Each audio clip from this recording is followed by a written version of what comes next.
Yeah, you can start. A very good morning to all of you, my dear brothers and sisters in Christ. Welcome again to another session of Killing Cancer with the Word of God. Let us sign in with an opening prayer. So, in the name of the Father, and of the Son, and of the Holy Spirit. Amen. Heavenly Father, I thank you, I praise you, and I give you glory. Thank you, Lord, for blessing us with yet another day.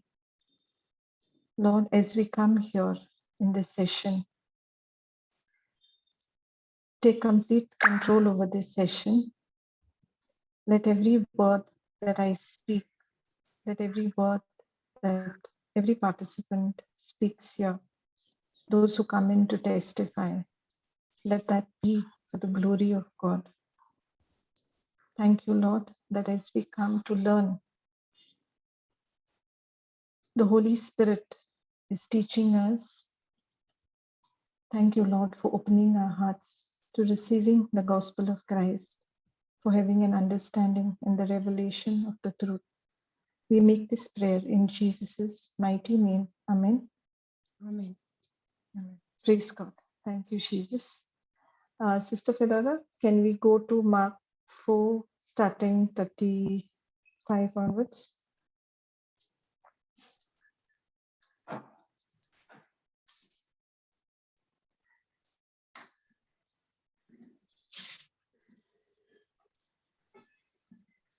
Starting from which verse, sister?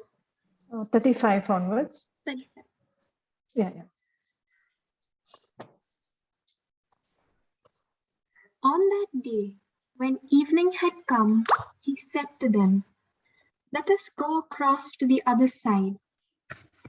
And leaving the crowd behind, they took him with them in the boat, just as he was. Other boats were with him. Praise A God. great gate. Yeah, praise God. So let us look at the context to which this incident is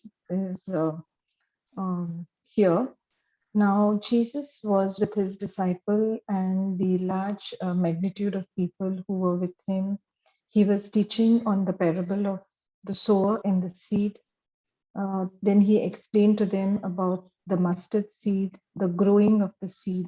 So, after all of those teachings, when it was evening time, Jesus told his disciples that let us get across to the other side. So, they were to go across the sea. And when they had to go across the sea, it was, we see here that it was the plan of Jesus, because it was Jesus who said to them, let us go across to the other side. And the crowd that was with him, the crowd that was following, was left behind. And Jesus got into the boat along with the disciple. Of course, there were other boats in the sea, and they started off with their journey. So Mark 4:37.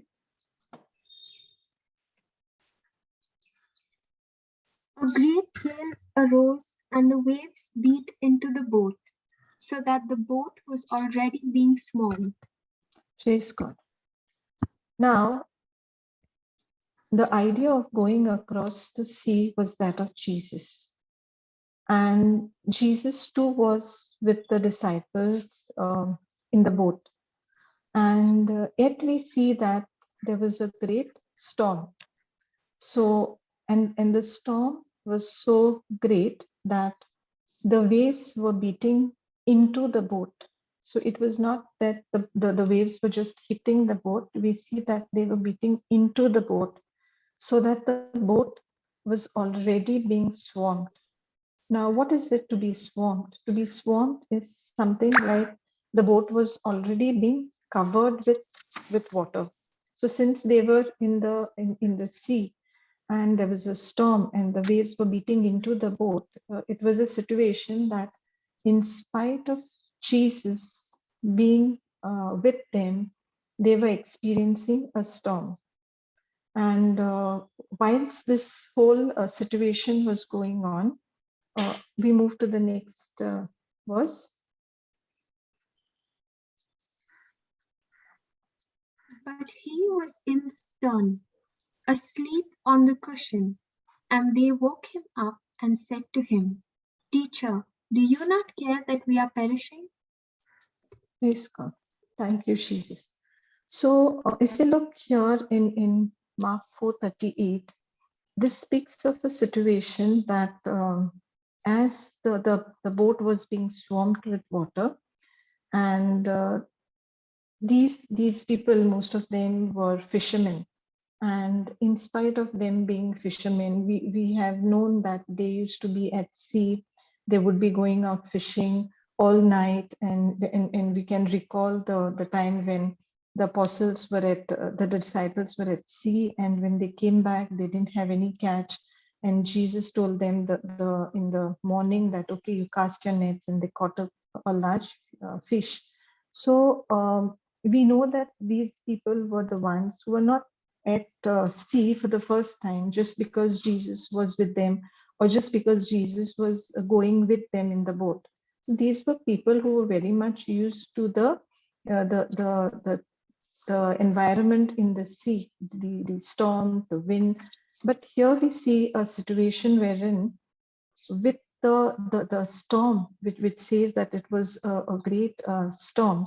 And when the storm started hitting, and the waves were getting into the boat, and the boat was being covered with water, the the disciples were overwhelmed with fear.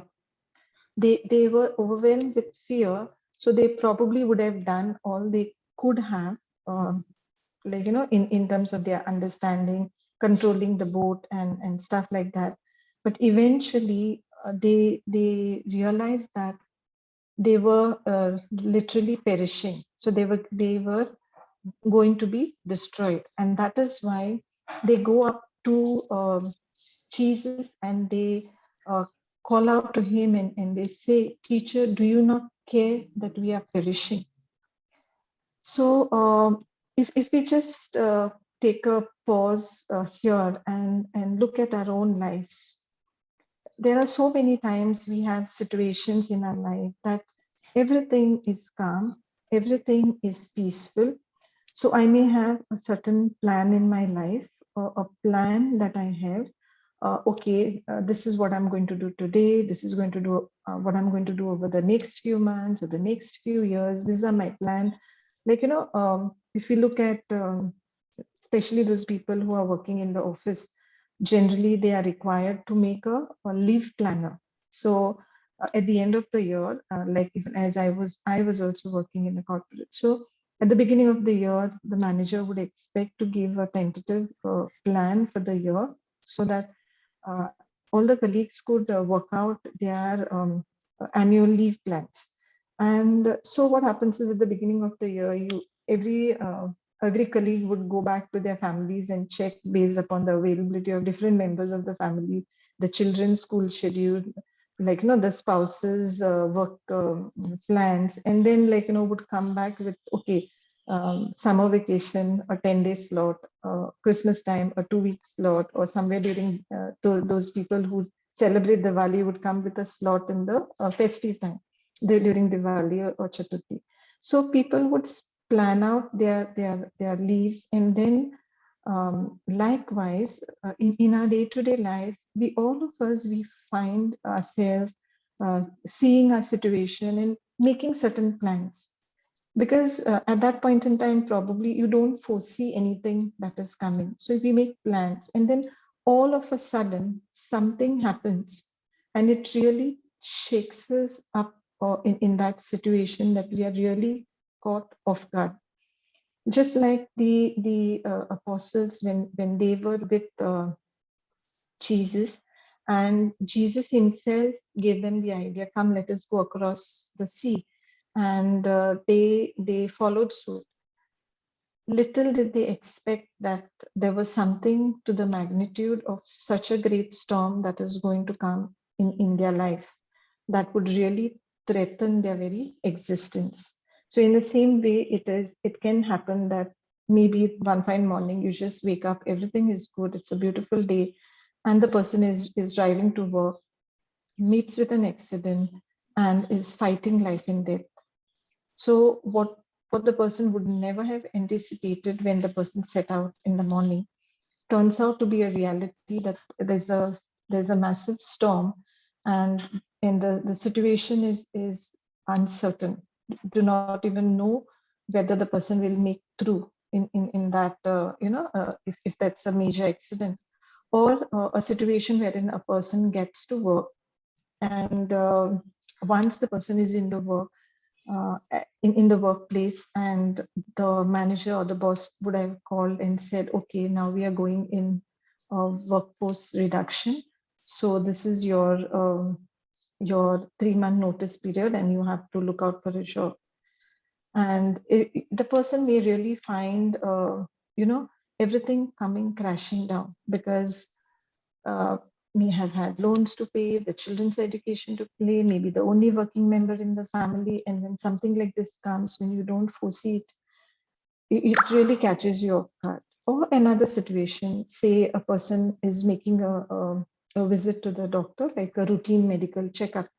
And when the person is doing a routine medical checkup, that's when the tests that are run may say that, okay, there is a chronic uh, heart disease, or there is some other malfunction, or worse still is there is a diagnosis of stuff like cancer. So these are all the things that really come to us, and something that we really don't anticipate. So just like the apostles, the disciples who were at camp when they were learning, and Jesus was teaching them everything, we too encounter situations like this. And if I have to take my own example, I too had a storm amidst the calm, and it was just by accident that I discovered that there was a lump in the breast, wherein my little 4-year-old boy was playing, and he accidentally landed on my chest. I realized that something hurt me, and when I felt the place, I found there was a lump. So when sicknesses come, and when they are really life threatening and critical sicknesses like cancer, we are really shaken up. Now when we are shaken up, if I should say, speak for myself, where did I have to look when I was faced with the situation of the cancer diagnosis? The only place that I could look at was my spouse, or the immediate family, or a few friends, because my world was built around only this much. At that point in time, I really did not have any relationship with God. I did not have anything much except the acknowledgement that God exists. So for me, it was more of going to people around me, my immediate loved ones, the near and dear ones, who could probably comfort me and support me in this. But what happened is, just like the apostles, when the disciples, when they realize that they really cannot control the situation, they are not able to handle it on their own, they get so they probably were upset, they probably were angry, because the expression that they had at Jesus, the words that they spoke was, teacher, do you not care? So it was more like it was rather than a request, it was more like a complaint. It was more like frustration that they were expressing to Jesus. Don't you care? It was more like an accusation. It's like maybe it's not spoken, but then at the back of their mind, surely they would have had, we are in this boat because you said, let us go across the sea. And here we have a situation wherein we are perishing, and the boat is swamped, and you do not care. And Jesus continued to be sleeping, because we see that he was in the stern, and he was asleep on a cushion. So amidst the entire scenario that was happening, we see that Jesus was at peace. He was really at rest. And in a situation that I was in, I really did not come up to that point of going and complaining to God that, okay, don't you care? Why is this that you have allowed to happen in my life? Because I really was not in that relationship up until that point of time. But we may have so many situations and so many examples wherein there are a lot of people who are actually very devout. They are regular with their prayers, with their gospel readings, with attending church service, reaching out to people, and yet they may find that they are encountering storms in their life. Praise God. Thank you, Jesus. So, if I should ask, would you agree that those people who are already in a relationship with God, do you find them too encountering storms in their life? Do we have people who are already in a relationship with God encountering storms in their life? Anyone? Yes, of course. Praise God. Thank you, Jesus. Thank you, Sister Diana. So that means if we look at this situation, Jesus was in the boat with the disciple, and Jesus's presence in the boat did not avoid them having the storm. That means that whether we have Jesus with us or we do not have Jesus with us, either ways, the storms will come. And this is something which we really need to be aware of. And should we not really understand this, then we can come at a point wherein the person may be led to think that, oh, I have done so much, I have been so prayerful and so religious and living according to what the word of God says. And yet, so there comes the question.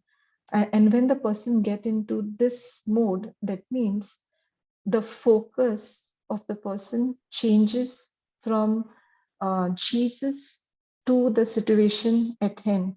Praise God. Praise Thank you, God. Jesus. So in the situation of these disciples who were having Jesus in the boat, they were in a situation of a storm. And right enough, as we journey through this world, through this planet, our life is really a journey on planet Earth, and our life after we pass through this planet Earth is the life of eternity. Now, as we journey, it's like all of us are sailing, and we can be in either of the three scenarios, that I'm in a boat which is having a storm, and many of the participants here, or if not many, quite a few of the participants here, I know, who are present on the call, or whom I'm ministering to, are at the current moment actually having storms in their life. That means they are sailing and they are hit with a storm, the storm of sickness. But there may be others who are, I'm not aware, but there could be others too who have storms in their life. That storm may not really be sickness, but it could be a storm wherein a person is jobless, a person is having trouble in their marriage. There is a storm wherein the children are disobedient, they're stubborn, and the parents are really, in a situation of not understanding what really needs to be done. So the storms in our life can be of any kind, and at the end of it, all that we know is when we are sailing, as I said, this our life on earth is a journey, and we are sailing. So when we are sailing, either we are in either of the three stages. Either I am in the midst of a storm wherein I am having the problem, or I may have just passed a storm. So, I've just come out of a storm, or I could be heading into a storm.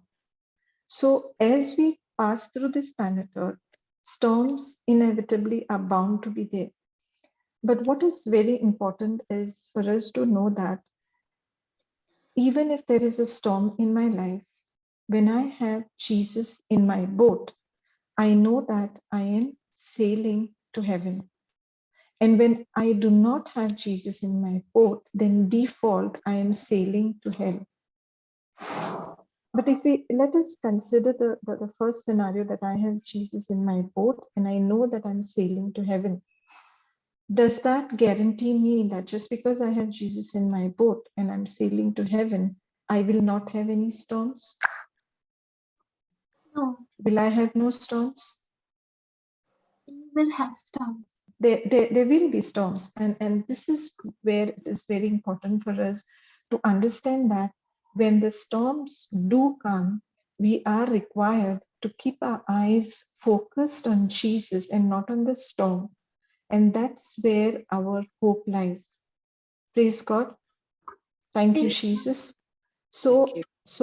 Sister Fedora, can we move to the next verse? He Uh, woke.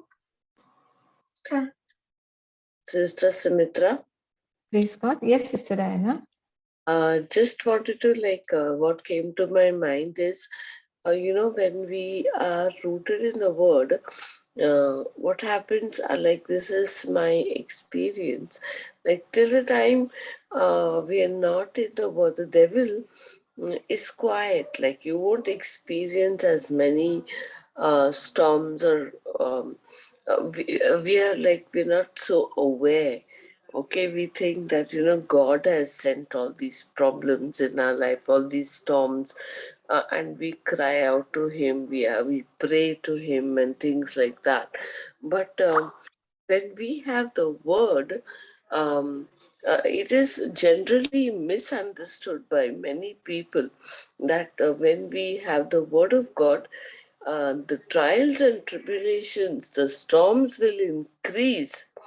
Because why? Because the devil wants to steal that word from us. He does, because now he knows that we are a very big threat to his kingdom. So he will bring more and more storms of different kinds. But praise be to God, when we have Jesus, which is the word, with us, um, He's the same yesterday, today, and forever, right? So Praise God. just just as he rested during the storm, because he knows, he said the word, let us go on the other side. So irrespective of the storm, he knows he's going to the other side because he's relying on his Father. So same way, he tells us, whatever the storm may be, when you have with me with you, I'm holding you. Praise You God. can be at rest. Praise God. Thank- That's just, I Yeah, just wanted to yeah. mention. Praise God. Thank you, Sister Diana, for adding in. And that reminds me of Sister. Can you go to John 16:33? Praise God. The Lord talks about having conquered the world for us. I have said this to you so that in me you may have peace. In the world you face persecution, but take courage. I have conquered the world. Praise God. Thank you, Jesus. So as we go through our journey, and moreover, just as Sister Diana said, that the more you get rooted into the word, you may at times find yourself being in a situation that you face persecution because of the word.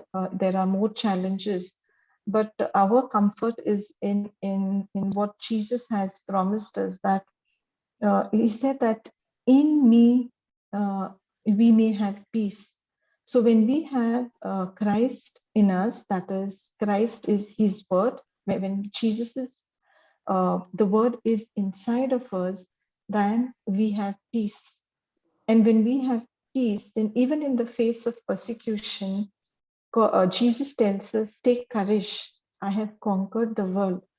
So this is what Jesus is telling us, that he's already conquered the world. He has already given us the victory. So doesn't matter. It's like, one of the things which I heard Papa long ago when I was initially starting with the teaching was that the battle is already won. The victory already belongs to us, and that is why 1 Peter 2:24 says, "By the wounds of Jesus, we have been healed." So that means Jesus has already conquered the world for us. So when we know that Jesus has already conquered the world for us, that means Jesus has already also overcome every storm for us. And when we are in Christ, everything that he has conquered for us is given to us. All that is it requires is that we believe in what he has done, because Jesus has given us the authority. And this authority which is given to us, we can see, go to Luke 10:19, sister.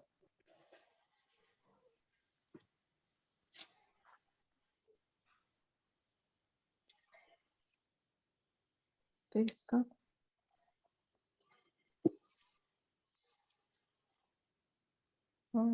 Just a moment. Do we have our hand raised? Um, See, Papa, I Papa, you wanted to add something? No, no, after you finish, I'll add the same point. Okay, you Yes, finish. Yes, Papa. see, I have given you the authority to tread on snakes and scorpions, and over all the power of the enemy, and nothing will hurt you. Praise God. Thank you, Jesus. So if we look at Luke 10:19, we see that here Jesus said he has given us the authority. Now, authority that is given to us is to overcome all the power of the enemy. So whatever the things that are coming against us, be it sickness, be it strife, be it the spirit of, you know, anger or hatred, everything, these are the works of the enemy. Jesus has already given us the authority to tread over it, and that none of that is going to harm us, none of that is going to hurt us. And when we understand our authority, when we understand our authority, as is spoken by Jesus in John 14:12, and Jesus said that you are going to be able to do all that I have done and greater things than what I have done, because I'm going back to the Father. And Jesus sent us the Holy Spirit. So in the name of Jesus, by the power of the Holy Spirit, when we step out and when we believe, we can have all that we say, as we can link it to even Mark 11:24. Praise God. Thank you, Jesus. And around this, maybe when it comes to we being at peace, knowing that Jesus has already won the victory for us, he's already conquered the world. And when we are in Christ, it is we who are more than conquerors. Praise God. And very nicely, even in Isaiah 26:3, the word of God tells us that, uh, the Lord is giving us peace. Sister Fedora, can we go there? When we keep Isaiah our mind 26:3. 26:3, Yeah. Those of steadfast mind you keep in peace because they trust in you. praise God. So it's when we put our trust in the Lord, it is then that we are kept in peace. So, our mind is at peace, because what happens is, amidst a storm, amidst a situation of a magnitude that really shakes us up, we are left restless, we are left hopeless. At times, we don't know which direction to go. Everything that is probably available, and many a times it is in scenarios like critical sicknesses, wherein the doctors would have given everything, like, okay, this is ABC, is what you need to do. You do ABC, you go for a review, The review says nothing has changed. On the contrary, it has gotten worse. Then where is that person positioned at that point in time? So the doctors would have done whatever is within their means and find that, okay, now uh, can we try a step two or an option two? Let us get started with a new drug. So when they would do it as a trial and error, because they are using the wisdom that is given to them, but they don't know what would be the end result. But we who are told that we are more than conquerors in Christ, when we go through a situation, we know that all that is going on is just a deferred live match. The battle is already won. The victory is already handed over to us. And when the victory is already handed over to us, no matter what is the situation that I can see with my eyes, I know the end result is healing. I know that end result is restoration. I know that end result is providence. I know that end result is peace and calm in my situation. And when I know that and I keep my trust in the Lord because I trust his word, I have the truth. That's when I am kept at peace. Praise God. Thank you, Jesus. Praise God. Papa, you like to Yeah, add? yeah. Can you hear me? Yes, Yeah, Papa. yeah. See, what Dinah said was absolutely right, that Jesus had taught them the greatest parable of all the parables, the sower and the seed, that evening. And now comes the time, the seed that he has planted, he himself wants to take a check of how much the disciples have received his word. So Jesus' desire is that there's a great miracle on the other side, which the disciples don't know. He knows of a man who's caught up with evil spirit. And that's why it is Jesus' desire to take his disciples along with him and show them that even though he is a creator, he as a man, trusting in his Father, anointed by the Holy Spirit, is able to have authority over the kingdom of darkness. And here is he taking them on purpose to teach them the truths of the kingdom of heaven. So there is always going to be benefits when you hear the preaching of the word, because preaching of the word is like a generator that is generating a substance called faith. And where there is faith, there is miracles. Because word of God without faith produces nothing. Word of God that generates faith to the person who hears, and he agrees and mixes that faith, what is generated, produces miracles. Why is it that you were preached the word of God? Why is it that we did not lay hands on you and said, we will pray for you? No, we did not do that. In fact, I don't remember praying over you. When I said, let me pray over you, in one of the session, you said, why do you want to pray over me? Because the preaching of the word said that I'm already healed. So I don't think so. It would be right on your part to pray for me, because let us pray with thanksgiving that I'm healed. I remember that. Praise Now, God. Thank you. how did you shift from there when your reports say that you are still in that crisis? It is the preaching of the gospel that generated that substance called faith. So Jesus sent the multitude away, and he is training his soldiers, because after he's gone, they are supposed to carry out the journey, okay, establishing the kingdom. And now, when the Lamb of God has decided to get into the ship to the other side, those who are following him have got a great company of him. But with Jesus, there is hope to the hopeless. With Jesus, there is happiness in Christ always. But when you go with him, it is not a bulletproof battle. All of a sudden, there's going to be bullets firing. All of a sudden, there's going to be storm. So the same risk that he's running into is the same risk his followers are going to go through. Are you following? Yes, Papa. So Jesus wants to deliver the man on the other side, but there is the kingdom of darkness totally controlled on the other side. And now that they know that love is traveling to the other side to destroy hate, hate is trying to get unbelief. And as you know, faith is contagious, so also fear is contagious. So there are 13 people on that boat, 12 on one side, one on the other side. Praise God.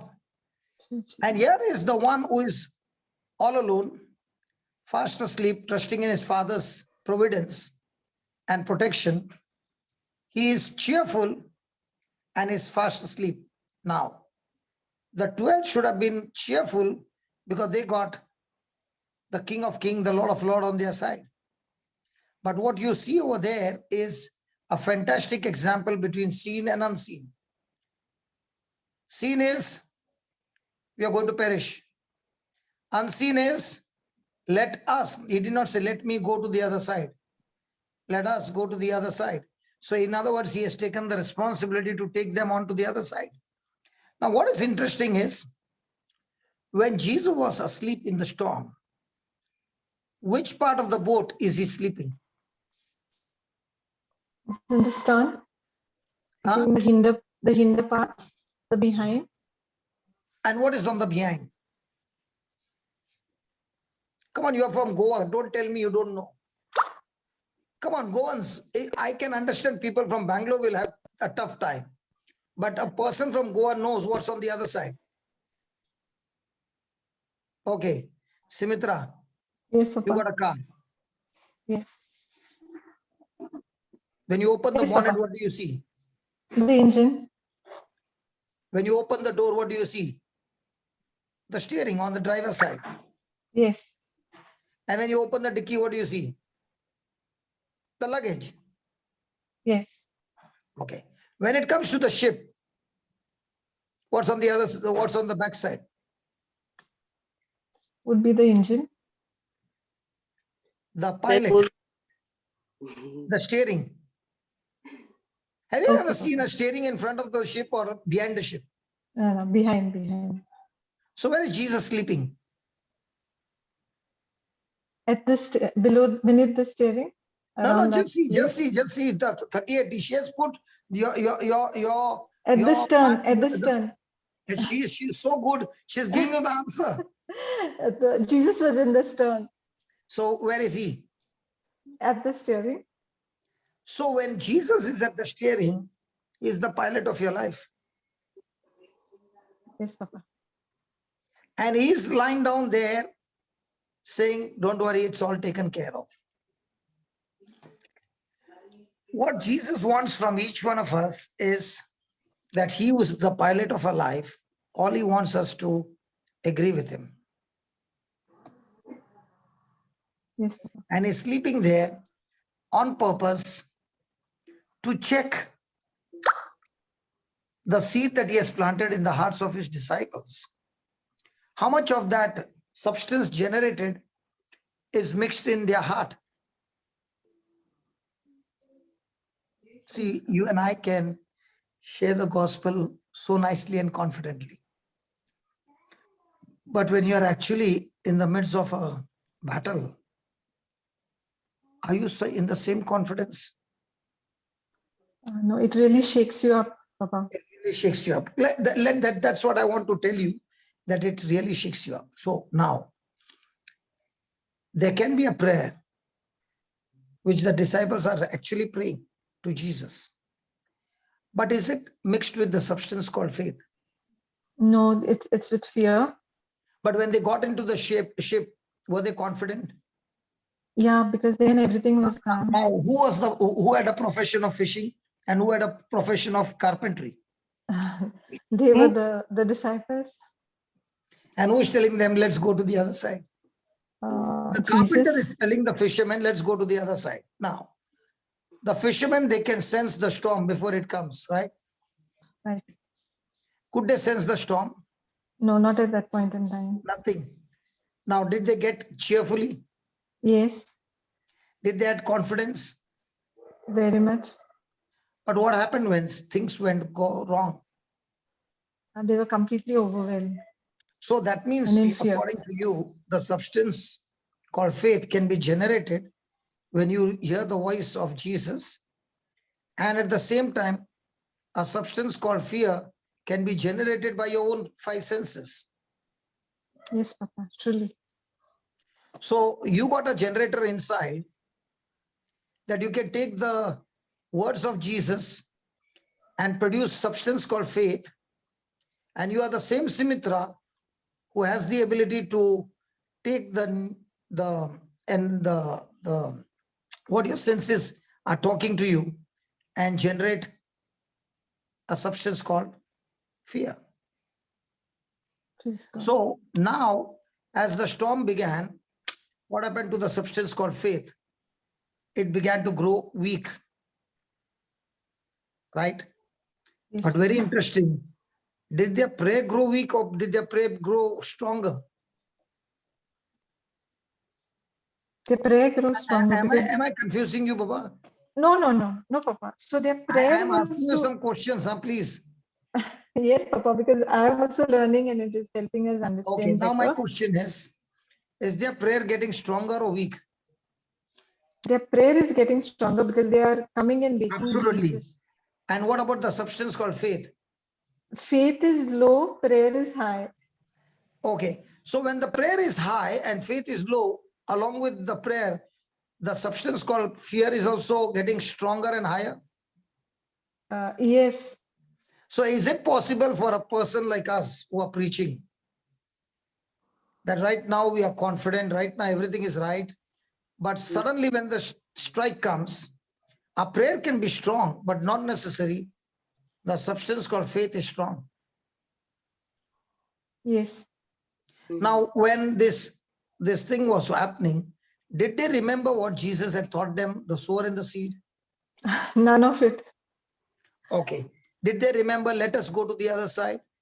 I don't think so, Papa. Otherwise, they wouldn't have said that they So are in other perishing. words, you can say, in the midst of your storm, what you choose to remember generates either faith or fear. Praise Yes. God. Yes, So do you Papa. have a generator inside you? Yes. Did you ever know that? No.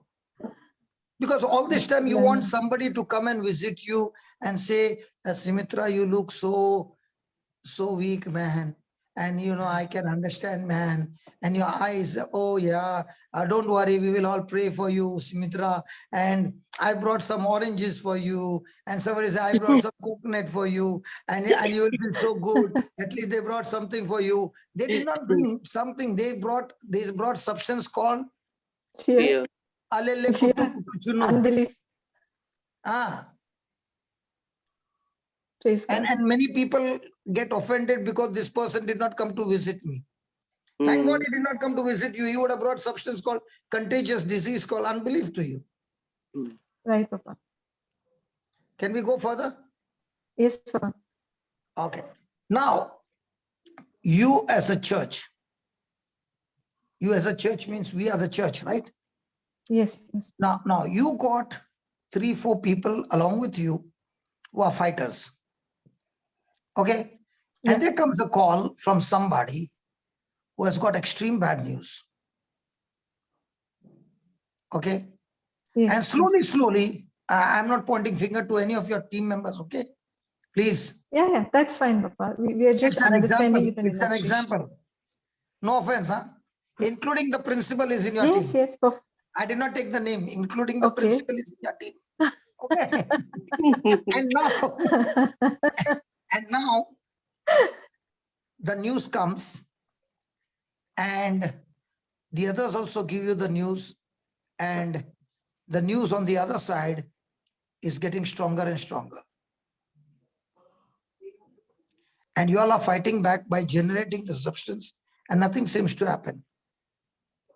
Don't you think that you are in the same ship and Jesus is fast asleep? Yeah. Don't you think that Jesus is not even concerned of the trouble of his people? It seems like that in such situations. Yeah. Don't you think no matter how Yeah. much prayers we prayed, nothing seems to come, no answer seems to come? Yes. Don't you think 2 weeks are gone by and we have been storming heaven, which you don't need to, okay, and there's no trace of any relief? Don't you think God has gone into hiding? Yes. Yes. It's just like the disciple said it. Don't you care that we are perishing? So who are we? Are we people that the Bible speaks about? The just shall live by faith and not by sight? Yes. Or are we the people who live by faith, but when the storm starts, we are quick in generating quick substance called fear? Now May, please understand, faith is a substance. It's not a feeling. It's not an emotion. It is an invisible substance. That's what Hebrews 11:1 says. Can you put that Hebrews 11:1? Put it from the King James Version. KJV. Yeah, faith is the substance. So Now every faith, time, yeah, go ahead, Baba. now faith is the substance of things hoped for, the evidence of things not seen. So when a person is preaching the word, put that RSV Bible again and Romans 10:17, please.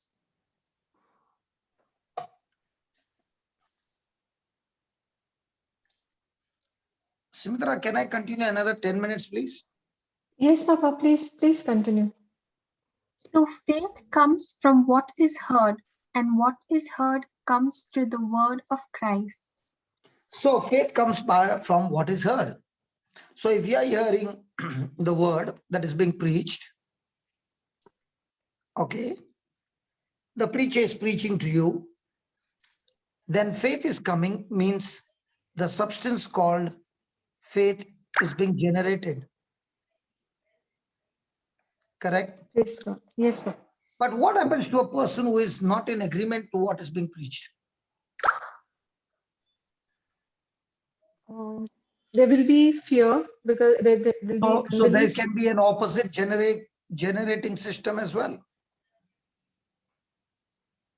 So what happens to the person whom you had ministered, and after the ministry you went back home and that person is alone?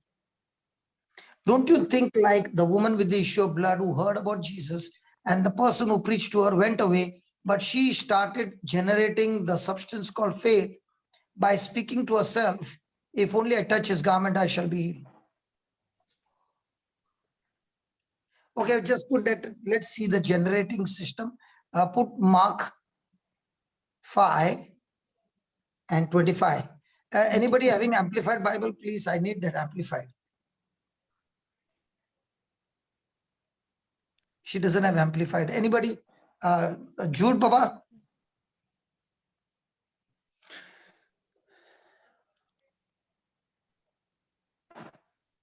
Baba, Jude? Marina? Somebody help me. Praise God. Okay. Fantastic. Go down. Not only 25, just take the whole chapter, Baba.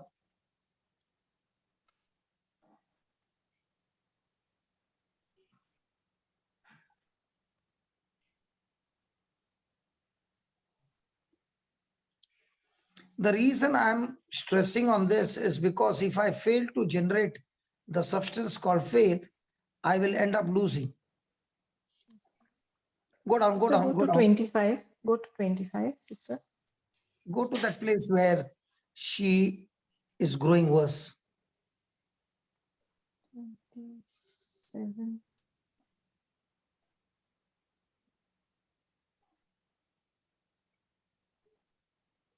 Um, verse 26. 25. 26. Thanks. And had endured much suffering at the hands of many physicians.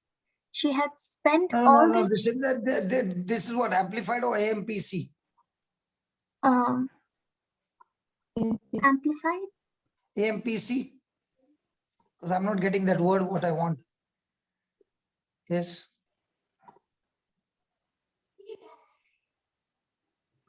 Go to the same verse, 26, 27.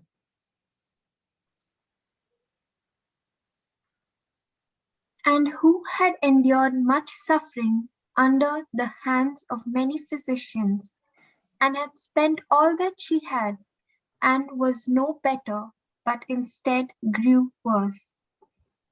She had heard the reports concerning Jesus, and she came up behind him in the throng and touched his garment. 28.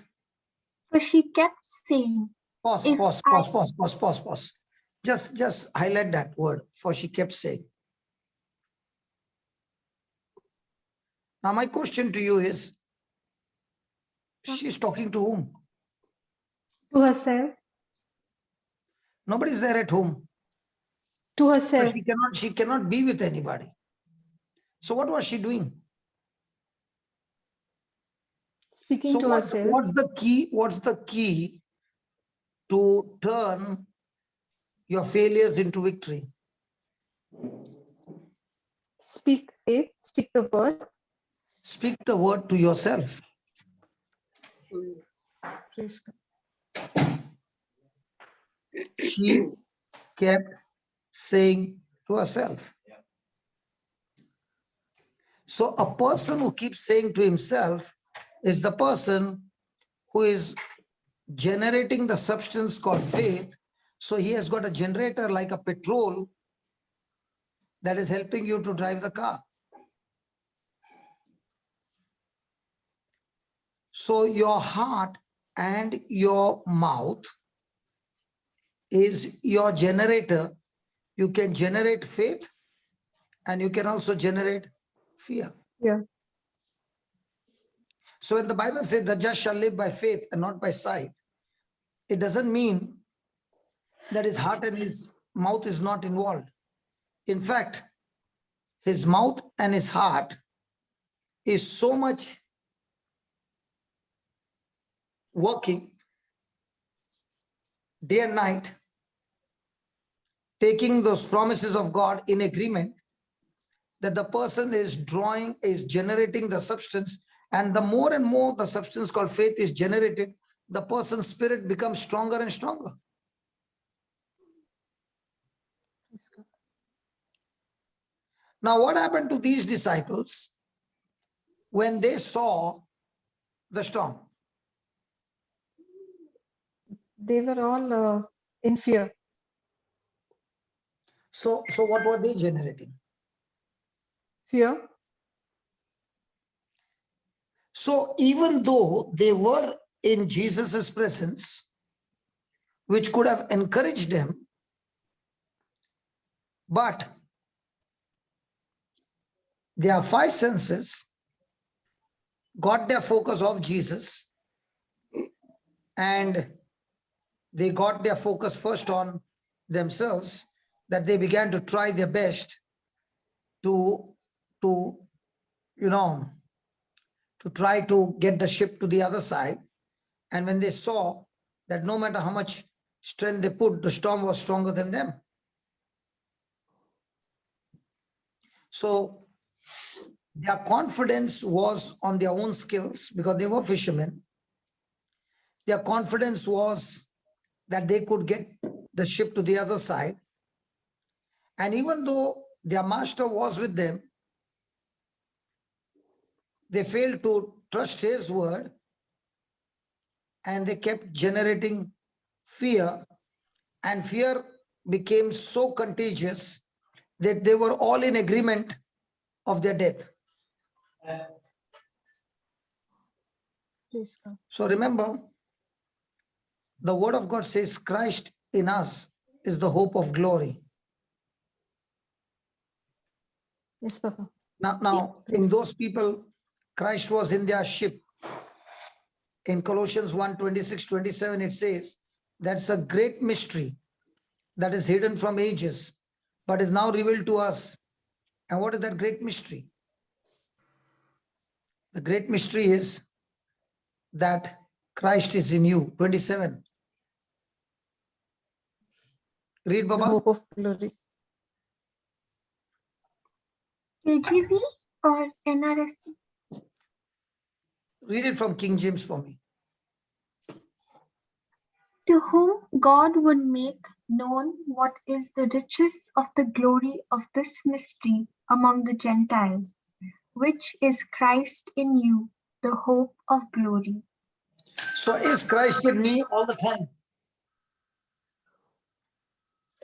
Hello? Yes, yes, Christ in me day and night. yes. So praise God. With Christ in me, can I experience the victory of the Lord? Surely, Papa. Can I experience the glory of God? Yes, Yes.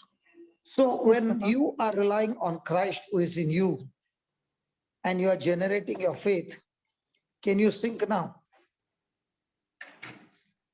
No, So there can be a burning bush which is burning, which your senses are saying, but is the bush going to be consumed? will not be consumed. And that is called as faith. Faith takes you Yes, from the natural to the supernatural.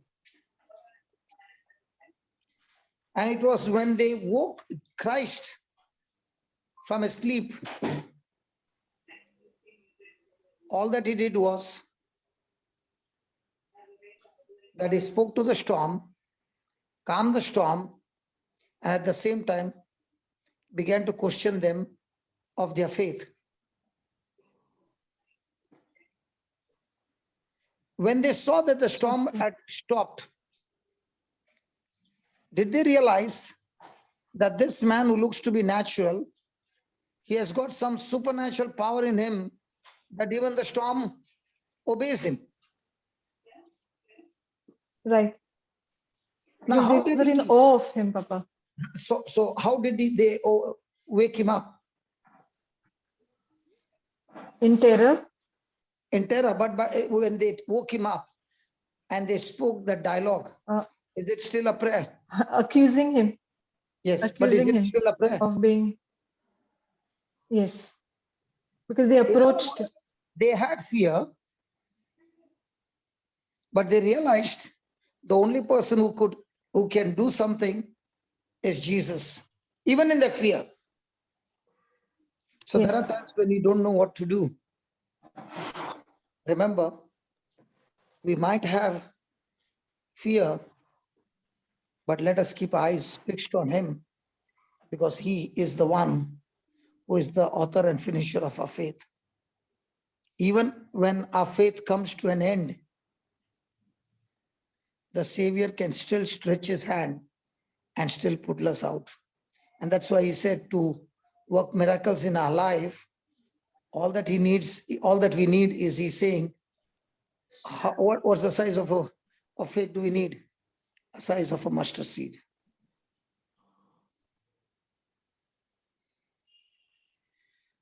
Praise God.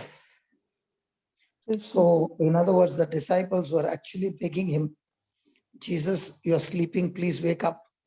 Wake up soon, Jesus, before we go down. This is what is happening in our life as well. Wake him up. And today, how do we wake him up?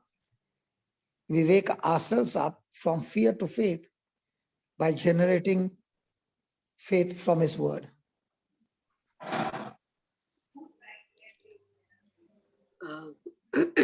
Yes, sir.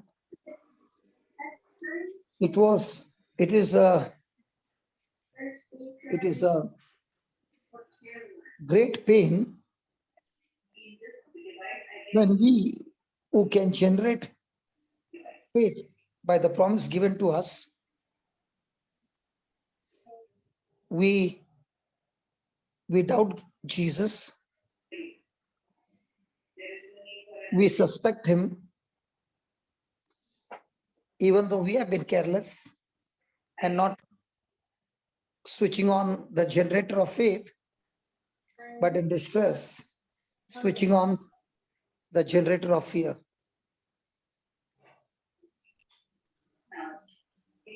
But remember,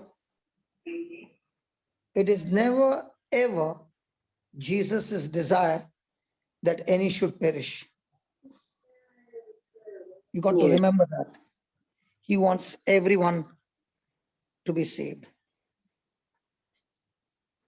Praise God. Praise God.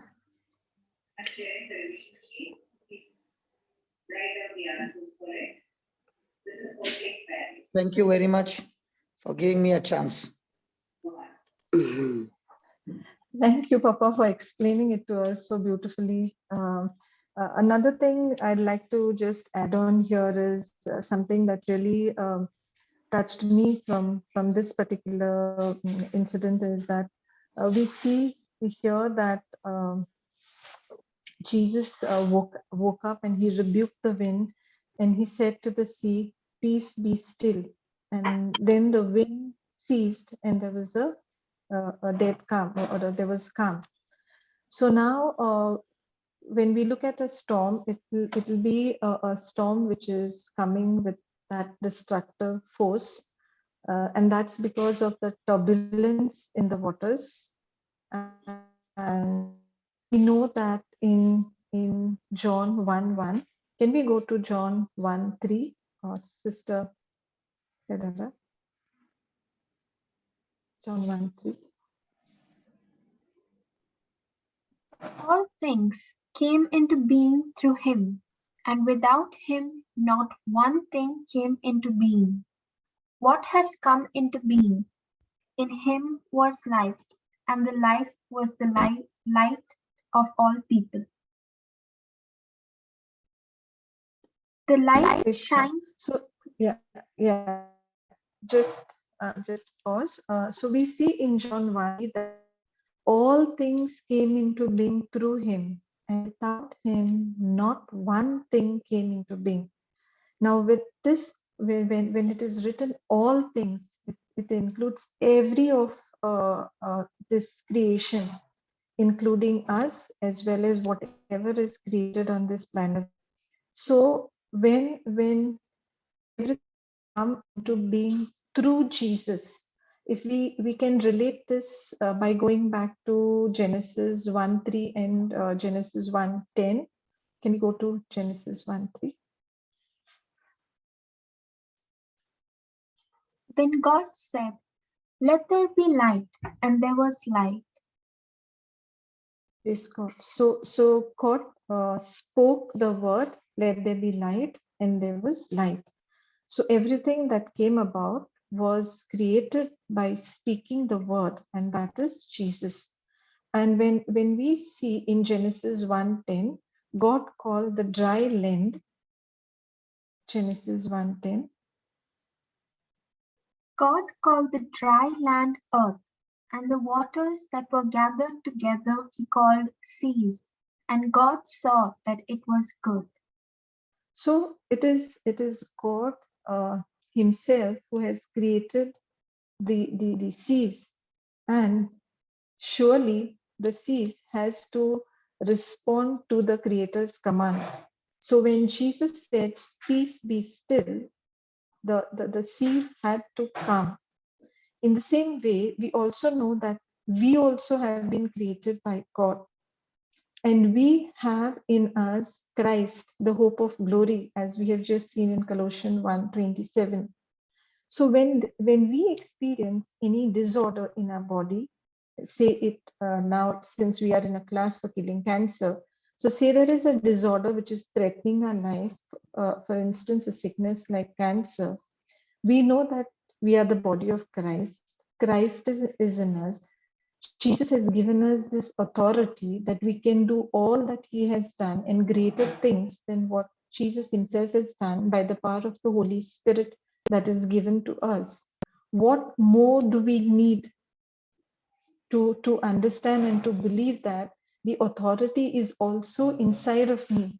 I just need to step out in faith, believe in my heart, speak it out of my mouth, and I have the ability to set into order whatever is gone into disorder in my life. Praise God. Thank you, Jesus. Thank you, Jesus. Praise you, Jesus. Praise you, Sister Jesus. Diana, you wanted to add something, sister? No, sister, I had actually a question at the time see the disciples in the boat, they spoke fear, because see how the highlight was, Jesus said. So same way they said to him, right?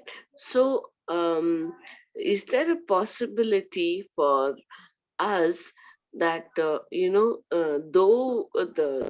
we are bombarded with uh, fearful thoughts, okay, but at the time, instead of speaking that fear, and we start, is there a possibility, like, see here, they woke him up and said to him, "Teacher, do you not care that we are perishing?" See, there's a very thin line between being the fearful thoughts coming to your mind, right? Before we actually come into the word, and there'll be a lot of these thoughts, and then we speak. Okay. However, these disciples, Jesus was with them in the boat, having the rudder. I think it's called the rudder, right? In the stern, the thing that, Yeah. The rudder is the one that guides the ship. Correct. praise God. So Yeah. here they have spoken the fear to Jesus. So, brother, And one more thing, what you said, Dinah, our yeah, tongue is called as a rudder for the whole body. what is called the rudder, brother? I Yes, didn't hear. So, In the book of tongue. James chapter 3, the tongue is given as a parable like a rudder of the ship. okay. So, brother, my question was that here they spoke fear to Jesus. So when we are hit in the storm of various kinds, okay, if there is a possibility that um, our minds are full of confusing thoughts, and we are waiting on the Lord, and we the prayer is a prayer of fear, right? When we speak to the Lord, and we even speak to others, or others come and speaking to us, they speak fear. Otherwise, how would we get that? The question is that there is a mixed feeling, right, brother?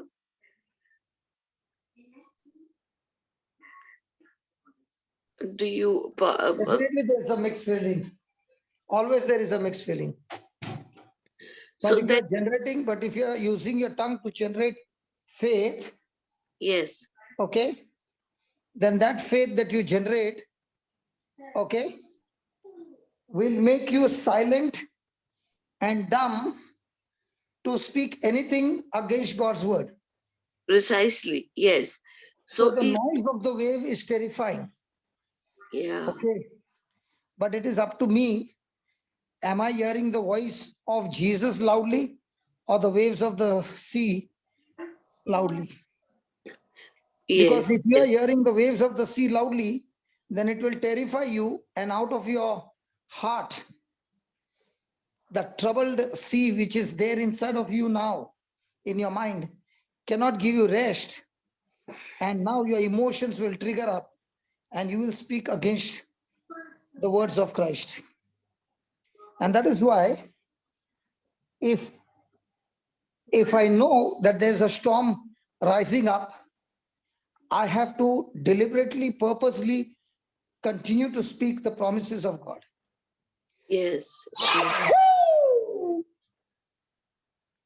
What was Sorry. Was it loudly? that? जोर का झटका. Now, when that sneeze came, even if I want to stop, could I stop it? No. No. In the same way, when you generate your faith, that force that is generated inside of you will come with such loudness that it will make everything still, because faith takes you into the supernatural that will work for you. Praise God. So there's a very thin line. One line, last line. So your thinking in your mind can get you into confusion. On one side is Jesus telling, on the other side, the storm is talking. So if you can understand that the storm that is talking to you is louder than Jesus is talking, then it is up to you to start your generator quickly. And as long as the generator is going on, don't open your mouth and speak the fear, but be still. Yes. Amen. Because Jesus' word is always a word of comfort to us. No matter how loud the storm of trouble is talking to you, no matter how strong it is, but Jesus' words speaking to you will always lead you to rest. So there is going to be fighting. There are going to be fears within you. But the good news is, when you deliberately, like Sumitra might be telling her students who are coming to her, please write down the scriptures. Please repeat those scriptures over and over again out of your lips. Keep hearing it over and over again, because what is happening is the words writing, the words speaking, the words thinking is producing joy and peace. And when that is produced, and Jesus said, peace, be still, everything began to calm down. So before I say peace, be still, my generator should produce that peace within me first. My generator should stop that confusion in me first. My generator should take me to rest first. Praise God. So this storm can be of any kind. It can be a marriage situation. It can be a financial situation. It can be a demonic situation. It can be any situation. The kingdom of God works in the same system. That is why Jesus said that so is the kingdom of God. The person plants the seed, then goes to sleep, rises up in the morning during the day, okay, and the seed is sprouting. Which seed? The seed that is generating faith will give you joy and peace. That's why the joy of the Lord is my strength. If the devil has been stealing your joy, you have no more strength in the Lord. Yes. The peace of God that surpasses all understanding guards my heart and mind in Christ Jesus. It's a shield of faith, the peace. If the devil can get you into pieces, you have lost the battle. So the devil is going to try his best to break your peace. And if you can hold your peace, you are discouraging the devil. The devil starts getting tormented when you are in peace. And that's exactly what happened, that in spite of the storm, Jesus is in complete peace because he's relying on his Father to protect him. When we rely on ourselves, we are broken into pieces. When we rely on the Lord through his word, he takes the responsibility to take you through the storm to the other side. But by the time you come out of the other side, you're not the same. You are a matured Christian. You are built in more spiritual muscles, more experience, more wrapped on you with your experience of the word.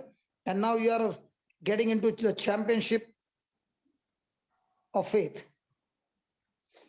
Yeah, over to you again. Praise Because God. I'll Thank keep on speaking. You're mute, you're mute, you're mute, you're mute. Sorry. Thank you, Papa. Thank you, sister. So let us see just the last one verse before we move on to the testimony. 41, And they Mark were 4:40. filled with great awe, and said to one another, "Who then is this, that even the winds and the sea obey him?" Praise God. Thank you, Jesus. So at that point in time, for the disciples, Jesus was just a teacher. So they were filled with awe that the sea and the storm obeyed him, the wind obeyed him. But for us who are in Christ, who confess with our mouth that Jesus is Lord and believe in our heart that God the Father raised Jesus from the dead, we are saved. And we who are saved, healing is our inheritance, providence is our inheritance.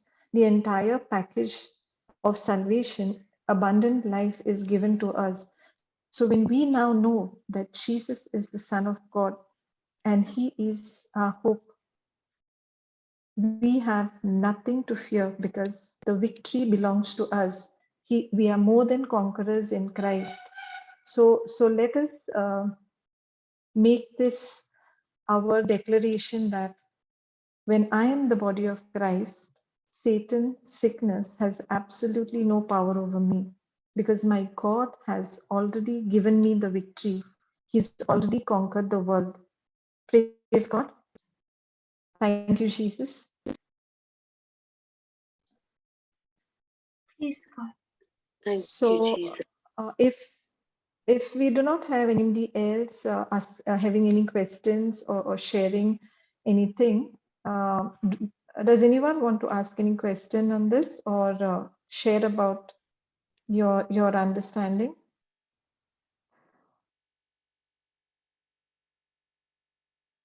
In case we do not have anyone with any further question, then I request Sister Evelyn. So we have Sister Evelyn sharing her testimony today. Sister Evelyn, can you unmute yourself? Yes, sister. Can you hear me? Yes, praise God. Praise God. Good morning, everyone. I'm Evelyn, and I'm from Good Bombay. morning. And I would like to share my testimony today because the Word of God has made a lot of difference in a very short time in my life. Let me begin by saying that I'm a Catholic by birth, and I have been I thought at least I was a devout Catholic, a Sunday going Catholic every Sunday. I don't think I ever missed a Sunday in my life. And my mother always instilled in us, you have to go to church, you have to pray, you have to say the rosary every day. And that was it. I thought I was doing a good job to myself by following all those rules that my mother instilled in us. We had a very tough childhood, so prayer was one thing that we were taught to rely on. But I think that our form of prayer was like, go to church and kneel down and say the rosary 10 times and make the novenas. That was my form of prayer. In February 2021, my life was going very well, smooth sailing. I have two grown children, one 18 and one 15, and I was suddenly diagnosed with very little symptoms. I was went for a checkup, very mild symptoms. In fact, just a little leaking bladder. I went for a checkup, and I was diagnosed with quite a large tumor in my abdomen. I I also forgot to say that, just 3 years ago, in 2017, my mother passed away from the affliction of ovarian cancer. So, and I was with her during her 18 months of struggle, day in and day out. I looked after her till her last breath. So when I went into that sonography room and I was diagnosed with a big tumor, uh, the thoughts of, oh my God, I've got the same thing my mother had. Oh my God, I have the same thing. God, why have you done this to me? Those thoughts came to my mind. My husband and I were totally shattered by the news.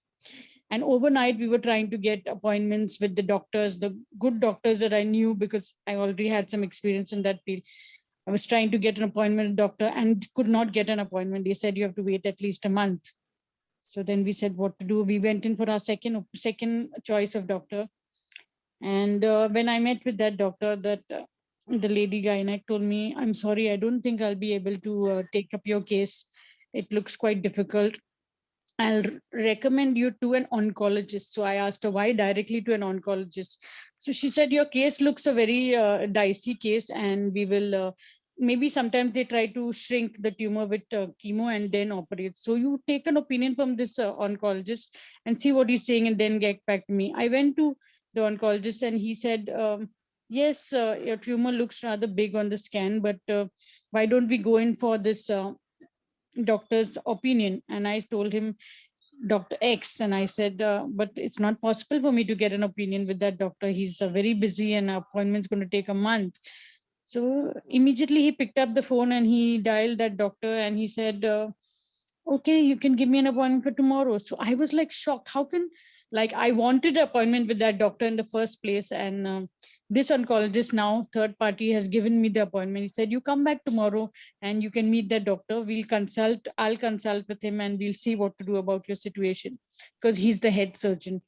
So I was very thrilled and I said, oh God, thank you for hearing my prayer. You've got the right doctor to my case. And I wanted that doctor in the first case. So thank you, Lord. Thank you, Lord. You're sending me, you're working your miracles in me. I was thrilled. I went back home and waiting for the appointment next day. I got another appointment with another doctor. So, but I said, my husband, I said, why should we go? So he's saying, no, let's take a second opinion, whether this is the correct treatment that we have to do. We don't know much. So I said, no, I don't want to go. Then he's saying, come on, let's go. So we went to the third doctor for an opinion. And when I went into the third doctor's appointment room, he's seen my scans and everything. And he said, you want to operate, you'll have to operate and this. And I said, yes. I said, doctor, we are waiting for this doctor's appointment tomorrow. And he is my choice of doctor. I have heard very good reviews about him. I met him during my mother's time. I want him only. So he was surprised and he said, Evelyn, I work with that doctor very closely day in and day out. So even wherever you do your operation, I will be working with him. And I was like, I've come to you from a third source just for your second opinion. And you're telling me that you are also going to be working. So he said, don't worry, I'll be there with your for your surgery. And everything was working out so beautifully. I said, God has saved me. He has given me the right doctors. And I went and met the surgeon and he said, yes, we'll have to operate, etc. I went in for the surgery, which turned out to be a very long surgery, 6 to 8 hours, I think it was. And when I came out, they said that they were quite successful. It was a tough surgery. The tumor was very stuck inside, but they managed to get everything out. And doctor was very happy. The thing we sent it for the biopsy, but it is already malignant. We already know that. They do that instant test. So I said, okay, doctor, I was recovering for 5 days. I sent home in 6 days' time. And I within a few days at home, I was like, thank you, God. And, saying my prayers and thankful to God in my own way. I developed some other complications within 8 to 10 days of reaching home, not even 8 to 10 days. And I was to be rushed back to the hospital with indigestion and vomiting. And they did another scan and they realized that I have developed something called a gastrointestinal loops. So my intestines were all looped and getting hard together. So my food was not passing through. That's why. So then they immediately came and told me, you have to undergo another operation. And that was another serious, very long operation. They found it very difficult. Again, another 6 to 8 hours surgery. I was in the ICU for 1 or 2 days and then brought back to the room. I started recovering, and when you have a surgery, a large surgery like this, you have drains, surgical drains placed on you. So I had this, and I was sent home with one drain because the drain was not drying up. So they told me, don't worry, in some cases it takes time. It takes 15 to 20 days. I went home for 15 days, even a month's time, and it was not drying up. And again, I had some small complication. I had to go in and out of the hospital. I don't know how many times, but in all, I think I spent about 2 months in the hospital. But the drain was still not drying up after a month or two, and the doctors wanted to start the chemo because they said that my diagnosis was only 1B, the cancer stage, but it was a very high grade cancer. That's what the doctor told me, saying, and to be sure that our treatment is complete, we have operated, but you need to complete 6 cycles of chemo. I was reluctant toward chemo because I had been through, hand in hand with my mom when she went through her chemos and they were not successful. She had very bad side effects. So I was reluctant. I said, Doctor, why chemo? He's saying, no, it's a part of the treatment. But the drain was not drying up. So they were waiting for that to dry up. Finally, it dried up to almost like 5 ml a day. So like they said, oh, now it's going to close tomorrow and all that. We'll schedule your chemo as fast as possible and start off. So they gave me a milder cycles. They gave me 4 cycles. But by the end of the drain started erupting the second cycle, little more on the third cycle. By the end of the fourth cycle, the drain, or rather whatever I had on my abdomen, that drain erupted, and I was again not retaining anything. I became totally dehydrated. I couldn't even stand. I didn't have the energy. I lost body mass, weight within 3 or 4 days. Drain went up from 50 ml or 20 ml to 2 liters a day. I was just, everything that I was consuming was coming out to the drain. I went back to the hospital, another scan, and they were like, there's nothing we can do, Evelyn. Now we just have to give your stomach a rest and, feed you through your central vein and give it 8 to 10 days of the same treatment we gave beforehand, and it will close up. But now that you have taken chemo, your recovery is going to be very slow, and that's it. So in that process, I was, yes, I wouldn't say that I was not praying. Yes, I was praying. I was asking everyone to help, but it's difficult to ask people to help you when you are in a COVID situation in the hospital. The situation was the second wave. It was really bad, and so only basically it was me and my husband. My children were most of the time alone at home. With the household help, they managed to feed themselves and everything. Uh, it was a very tough time. I came back from the hospital by the end of August, I think, after another 21 days in hospital. And they told me, just give it time, it will heal, it will heal, it will heal.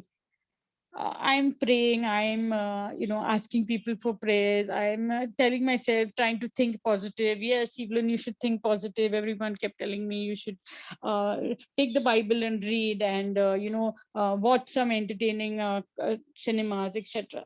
I tried everything almost, and then I don't know how, but an aunt of mine who had not been in touch with me, my mother's sister, youngest sister, just called me up one day, and I was not in touch with her, in fact.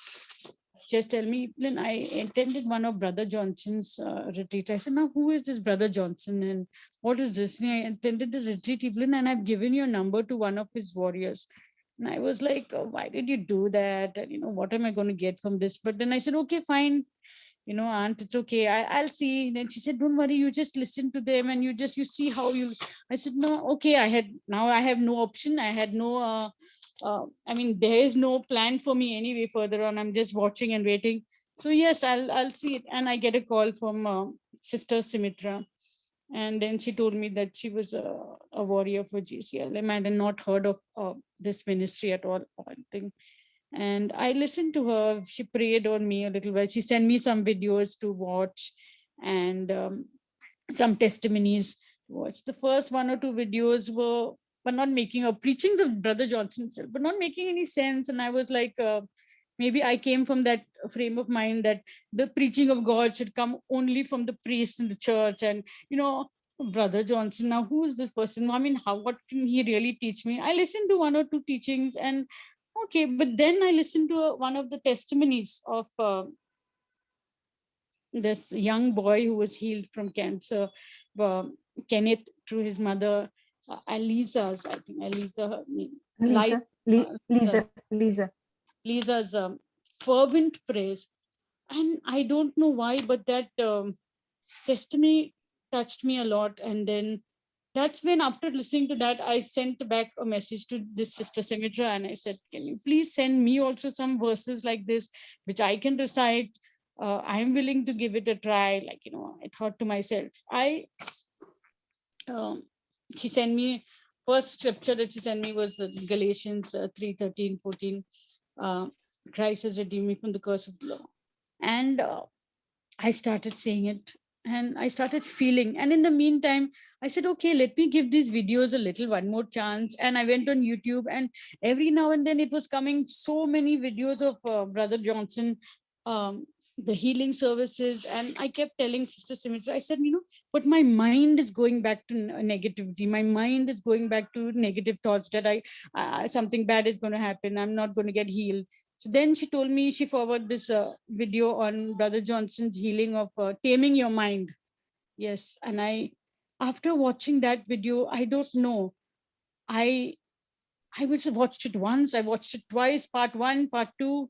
And I tell you, I can say that one of those teachings that he expressed in those videos, those are the ones I found it making such a big difference. The whole day I was just playing those testimonies and the videos, and then I started feeling the difference. Yes, listening to the word of God is keeping my mind occupied with the word of God is making so much of difference. I started feeling the difference in what I was seeing and what I was listening to, what I was reading from the Bible. Yes, I was.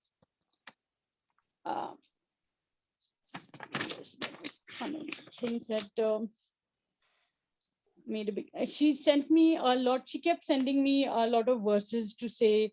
1 Peter 2:24. I kept adding that to my daily, saying of the prayers. And suddenly, in the mid of December, my aunt, the same aunt called, who sent me this, Sister Sequeira, sent me, Evelyn, I got this little white book. And now I'd heard about this little white book from one of Brother Johnson's retreats. I mean, online, I had seen that was saying, I want to send it to you. And I was like, yeah, please send it to me. So I finally get this little white book of jCILM in my post on December 27th, not earlier than that. And by that time, I was visiting the doctor every 10 days. And I'm asking him, doctor, when is this drain of mine, this fistula of mine, when is it going to heal? So he's saying, it should have healed by now. It should have healed by now. I don't know what is that problem. Let's just go in for some more tests. And it's been 6 months since your last scan and all that. You need to go in for your blood work, your blood test, your scans. And again, I got a little scared. I said, no, I don't want to do blood tests. I don't want to do a scan. What if it shows something that is still there? But then I said, doctor, let me finish Christmas with my family, and I will come back after Christmas for my scans and tests.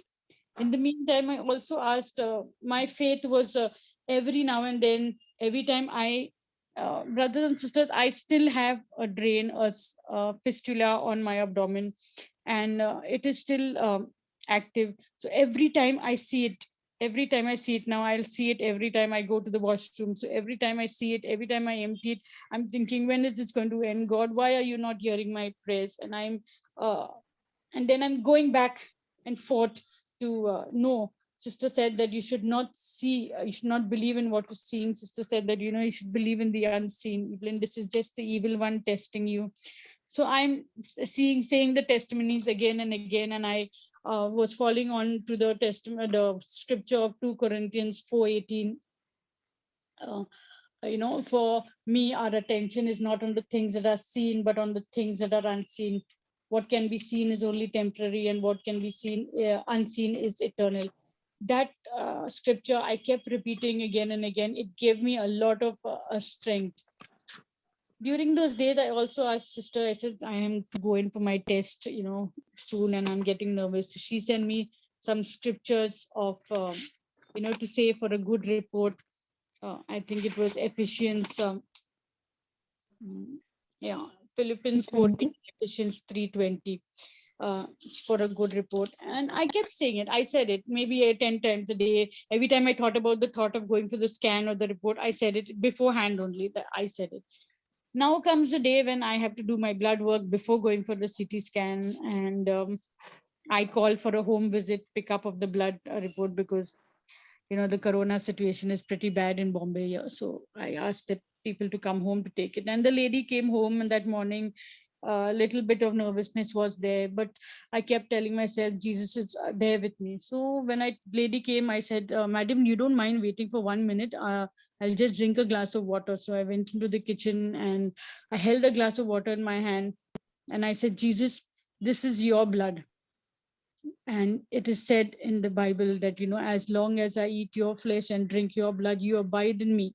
And Jesus, this is your blood. Now I'm drinking your blood, and whatever blood this lady takes for me for testing is your blood. So the test has to be good. The result has to be good, Lord. That's it. It's your blood. How can it be? And I went there, I sat and I said, yes, take my blood. And she found some difficulty in taking blood because I have very thin veins.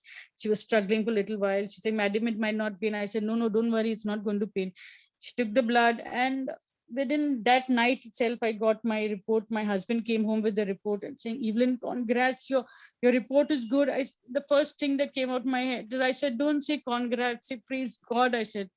And he also said, praise God. He's saying, from your CA 125 last year at this time was 2,000 in the counts, and it's now 16. It's absolutely normal, Evelyn. Tomorrow we can go for the scan perfectly. We went for the scan. I kept repeating the promises of a good report. I kept taking the little white book with me. Even over there, I kept picking out certain things that I wanted to say, like, Lord, this is your victory. I have claimed your victory in my hand. I kept saying that I am the body of Christ. I am the body of Christ. And I drank that liquid when sister had given me those prayers to say, whenever you take the chemo or you take any injections or medicine, I blessed that medicine that I was drinking for the CT scan with that prayer, and I drank it. And as I went into the CT scan, also I said, Jesus, you are now, I had your blood. Now you're with me in the scan machine, so nothing can be seen. Lord, just be with me here. And I called out, I said, all your angels, I can almost see them with me. I can feel their presence. You're here with me. My scan is going to go well. And praise God, brothers and sisters, my scan report was good. I had a physical meeting with the doctors after that the very next day, and they were surprised. The same doctor who told me that, since we have stopped your chemo midway, you couldn't take your 6 cycles, you could take only barely 2 cycles. Even we are running such a risk that the disease can be back and fighting. He was like, oh, there is no sign of disease. There is no sign of disease. And I don't think that it makes any sense that you continue chemo now, even after your fistula heals. And he was the one also told me, even your counts are good, your scan is clear. He did an internal examination of me, and he said, it is clear, it's absolutely clear. And in my mind, I was only saying, thank you, Jesus, thank you, Jesus, thank you, Jesus. And he said, Evelyn, I think you have a lot of faith. So you're going to, this fistula, which is still there on you, is going to heal. It's going to heal. Let it take its time. It's a wet area of your body where food is continuously flowing because it's on the intestine. So that's why it's taking time to heal, but it will heal. So brothers and sisters, this is all that I have to share. That I don't know, in such a short time, that me going back to the word of God is made such a big difference in my life. And God has really touched me. Now when I go to the church, when I'm listening to the mass, and when I'm listening and receiving the Eucharist, it's making more sense. When the Father is saying the word made flesh among us, it's making a lot of sense, because I heard Brother Johnson so many explanations. Word made flesh and dwelt amongst us.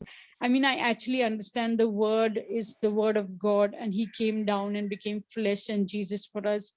and he has saved me. Jesus has saved me.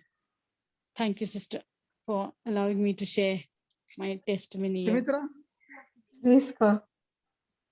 with the victory that she has got, how much is the fees that she has to pay? It's paid in full by Jesus, Papa. So no, that all I am not ready to listen. I am going to take my fees. Well, if you don't want to take your fees, it's your Yes, thing. brother. Papa, she already has an assignment.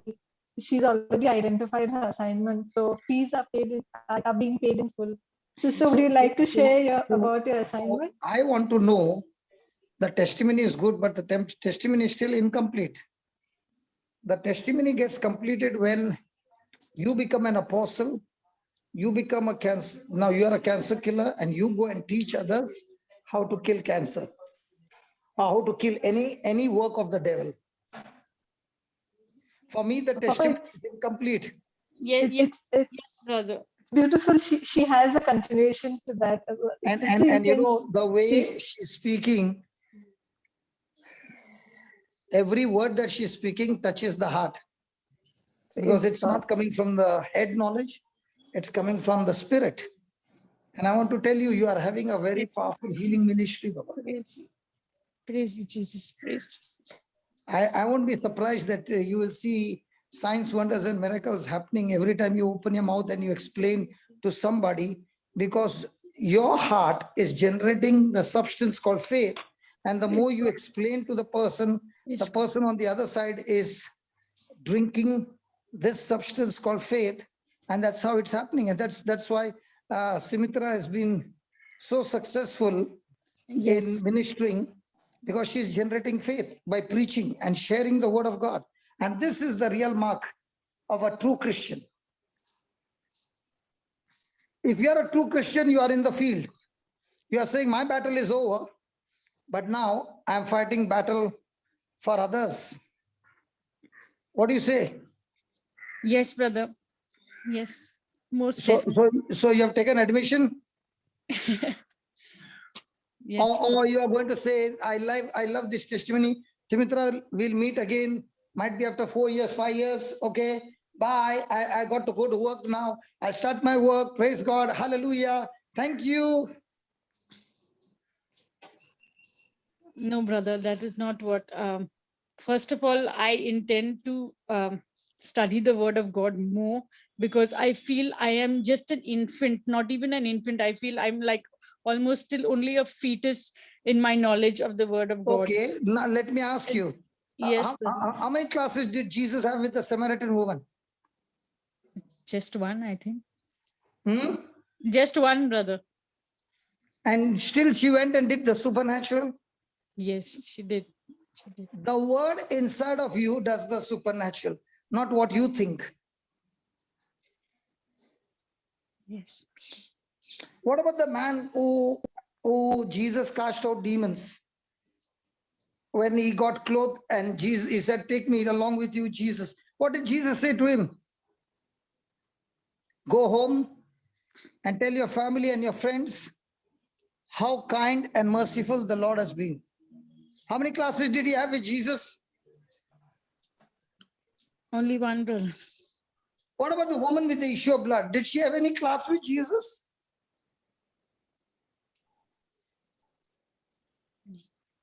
Hello? No, brother. I don't think she had any class. I don't know about how, I don't know about others, but I know. She just claimed the healing. I know one thing.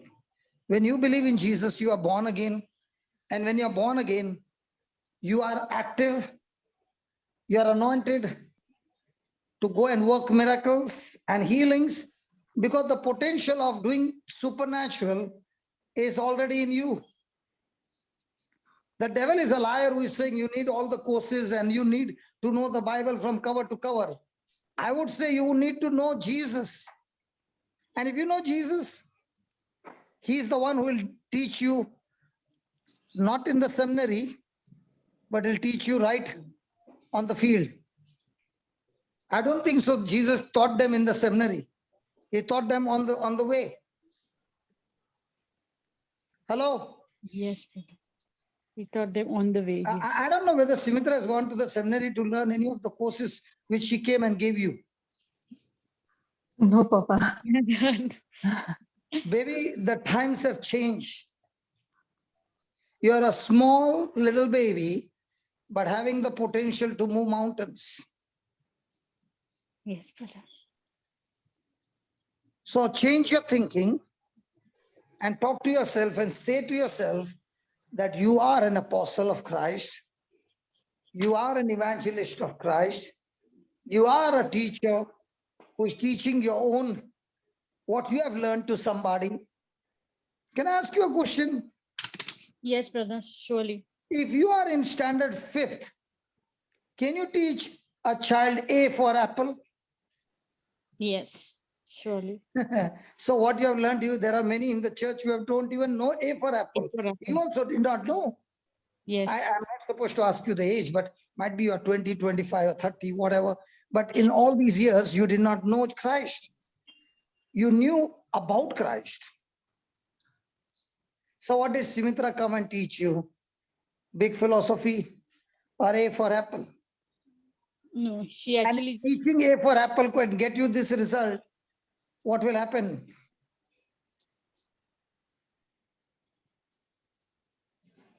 Are you there? Yes, brother. So, are you going to wait till you finish the whole course? Or are you going to start from today? No, brother, I'm going to start from today. I think that is what Jesus wants me to do. Praise God.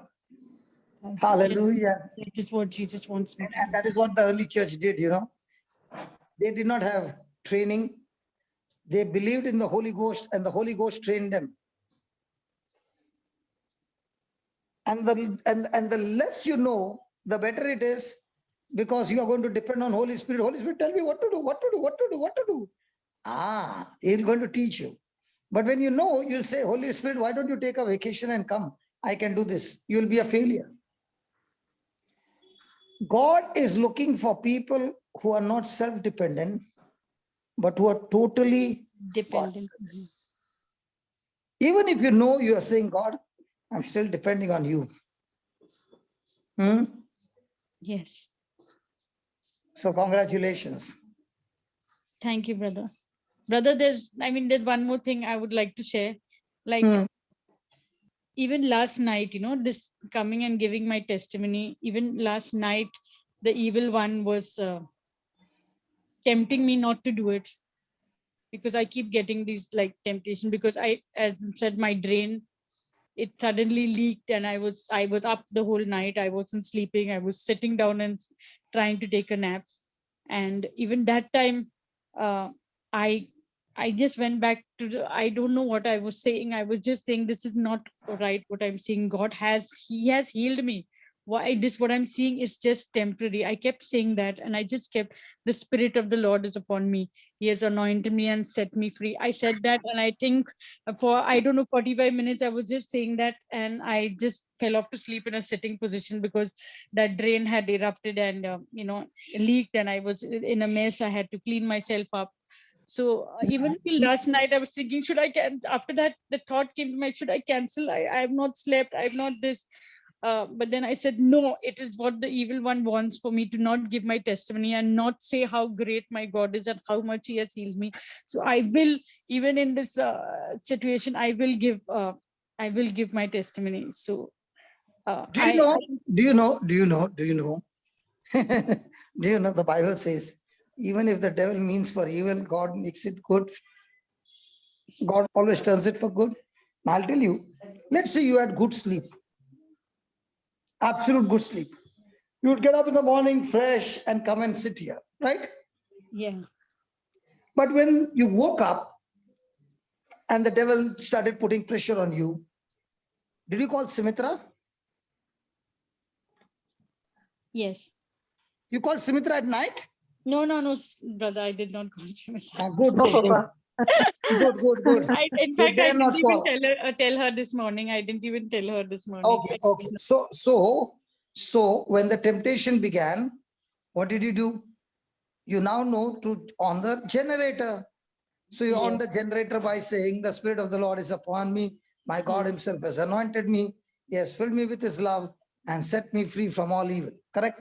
Yes, I kept saying that. You did it for 45 minutes, right?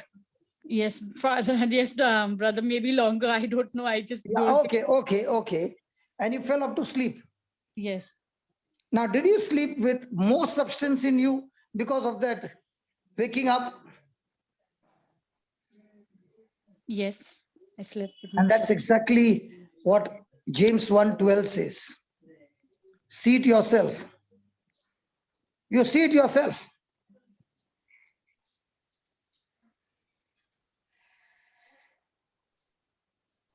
James 1. Blessed. Sister wants to read. No, Yeah, let her read, Baba, let her read. okay. Blessed is the man that Not the endures. woman, only the man. Blessed is the man that endureth temptation. Because For women don't get tempted, you see. Only man gets tempted, you see. So the Bible is saying, blessed is the man that endures temptation. Means, see, temptations will surely come.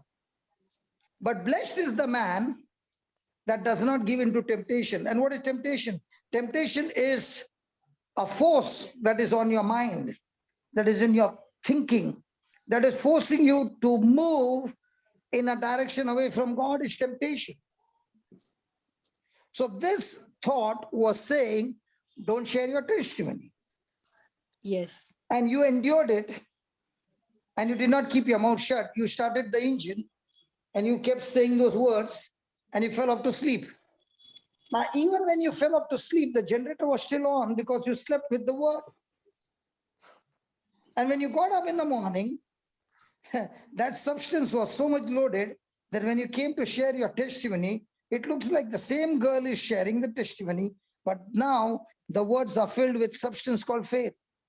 And the Bible says, when you pass the test, you receive what?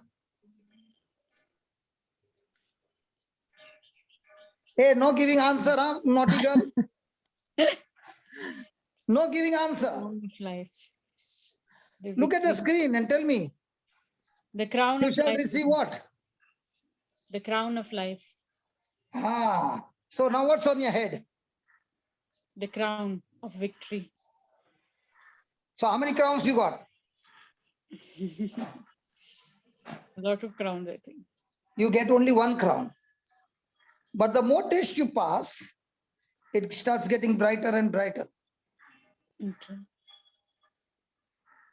So God has promised to those who overcome temptations by generating faith and getting victory, their crown starts shining brighter and brighter. And it is a proof that they love God because they keep his word. So this morning when you came and shared your testimony, it was not just empty shells, but every bullet loaded with the substance called faith that came out of your mouth.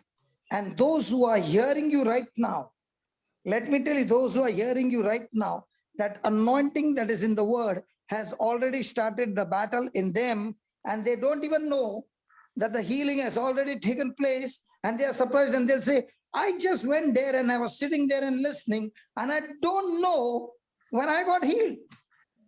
Amen. The Thank healing you. came, the healing came because it came with the anointing. And that's why you're called to live a supernatural life, not a natural life. Yes, brother. Hello, is she there or she ran away? No, She's brother. there, Papa. I'm there. Because when I don't hear the voice, it seems like she ran away. Are you there? I'm here, brother. I'm listening to the word. So don't get surprised after the meeting is over and people watch you on YouTube. You'll get so many testimonies coming from people saying, when you are sharing the word, it touched my heart. And just like you heard the testimony of that boy, Kevin, in the same way, your testimony, somebody's hearing some part of the world so many people. And that is what the Lord is saying. This is the beginning of the supernatural. Yes. Amen. Praise God. Praise God. How are you feeling? I'm feeling good, brother. Great. How's the crown? Shining. Glowing. Glowing. The world, the world gives a woman a crown for 1 year. And for that, she has to wear minimum clothes. The Lord gives you a crown for eternity, where every demon have to bow, looking at the shine on that crown. Yes. You understand what I said? Yes, brother. All the The world demons. gives a crown for 1 year. You understood what I said? Yes. I Like was how speaking in parables. I thought you were giving us an example of how a lady gets a crown for being Miss World or Miss India. Or, Yeah, I'm saying the same thing. And she gets it only for 1 year. And for that, she has yes, to she gets it only for remove her year. clothes as well and show her Yes. body. And here we get the crown of life to show we are the children of God. We are the children of light and showing the kingdom of darkness that this light is shining through Christ. And we are here not only to show you a crown, but to lead you to the same Savior who gave me the crown, that you also can get the crown and be set free from your slavery and from your prison. Yes.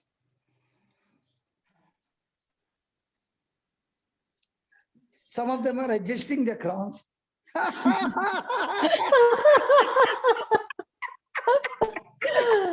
Praise God.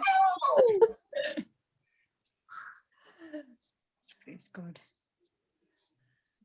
Praise God. Okay, I have to go to the Hindi class. Bye. Praise Thank you, God. brother. Thank you, brother.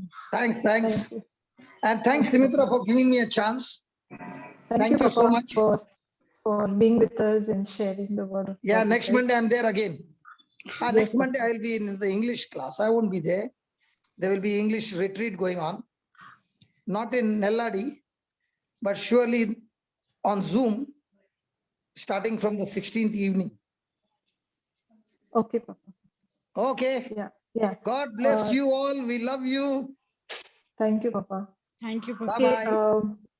Okay, for the benefit of our participants and those who are listening on the other platforms, I'd just like to touch upon a few points in Sister Evelyn's testimony.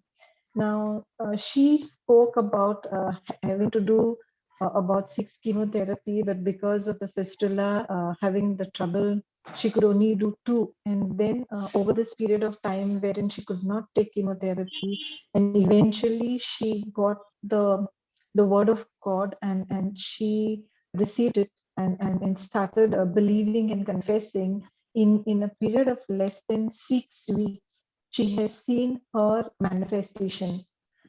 We also have on the call Sister Celestina. I'm not sure if she's continuing. I can't see her on the screen right now.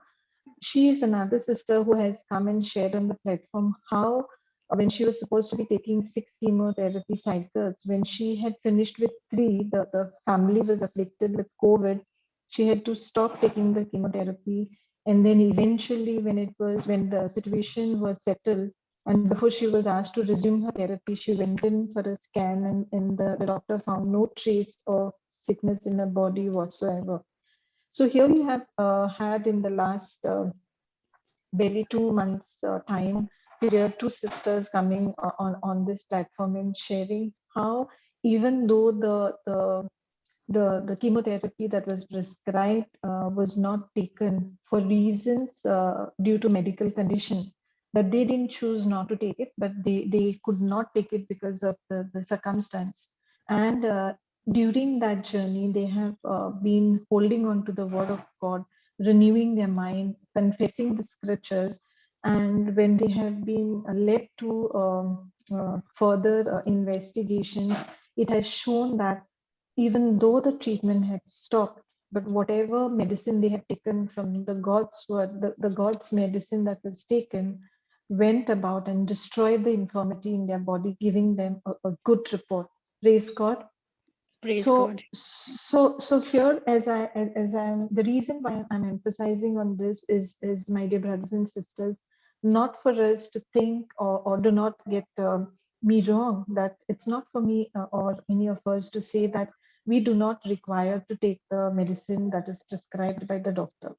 But what I'm trying to say is, there are many a times situations wherein the diagnosis may happen at a much advanced stage, wherein the doctor's report comes in, no treatment available, no treatment options available, and probably palliative care or just managing with minimal pain relief is what is available for people at that point in time. It's very important to understand that it's not just the medicine alone, but when you believe, when you go by what the promises of God is telling us and teaching us, and you accept that and believe it in your heart, there's no power on this planet that can prevent you from getting your healing. And that's what Luke 10:19 tells us, that we've been given the authority to tread over all powers of evil. Now, these powers of evil also include the sicknesses that comes into our body. Praise God. Thank you, Praise Jesus. God. So here, I just like to ask Sister Evelyn. I remember the incident wherein you just went before your scan report, and you were really tormented by the evil one. Wherein again you found that all these time the drain fluid was minimal, and suddenly it had started coming out in larger volumes, which had Yes. led you to some amount of fear. Could you explain to our participants and those listening in, and who would listen in the future, how did you manage to calm yourself and get into the faith that even though what I can see, what you could see at that point in time was not encouraging, was fearful, that you still managed to go forth and receive a good report? Yes, sister. For me, it was very tormenting, because, as I told you, I have to see my fistula every time. It's not like I can say, I just forget about it. Everyone keeps saying just forget about it. It's not easy to forget. It's a part of the body. I can feel uh, the liquid pop coming out of my body. So it's not in something that it's so just easy to say that just forget about it. So, but from the time that the last 6 weeks or 8 weeks, whatever, that I'm in the word, and every time that you also have told me many times, do not focus on what you're seeing, just focus on Jesus. So I literally just keep remembering what you said. Oh, I have to just focus on Jesus. Don't focus, Evelyn. Don't focus on what you're seeing. Let it be whatever it is. And I was going back to that. What the 2 Corinthians, the scripture of 2 Corinthians 4:18, that what I'm seeing now is just temporary, and what is unseen, that is the healing, has already taken place, and it is unseen, but it has already taken place. I kept telling myself that again and again, and that is the only way that I have gone through this this tormenting time. Because for me, it is every now and then, every 2 or 3 or 4 times a day, I have to go and empty my drain and do that. So it is not an easy thing, but repetition of the word of God, if that is what I can say, is that has just uh, kept me sane, kept me having and increasing my faith. That's all. Praise God. Thank you, Jesus. So, my dear brothers and sisters who are on the call, and I see quite a few of you that I have been ministering, and we are in this journey of you building up yourself with the Word of God. And many of you who may be on the call and I'm not aware about your situation, it's just important for us to understand that just the way Sister Evelyn has had her battle, and in spite of all the odds, she was able to keep her focus on the word, and not to keep looking at her experience, because we have one of the wisdom keys which says that you need to talk your expectation and not your experience. So her experience was that of one of fear, that of one of the seeing that that was showing her that, okay, the drain fluid is increasing, and it is increasing so much, and suddenly it becomes less. And so amidst all of those fluctuations, when she has been looking at the scene, she chose to focus on her expectation. She started not only focusing, but she started speaking her expectation that she is the healed of the Lord, that she has been redeemed from the curse of sickness and sin, that she has been that she is the body of Christ. And then when she's the body of Christ, that Satan's sickness has no power over her.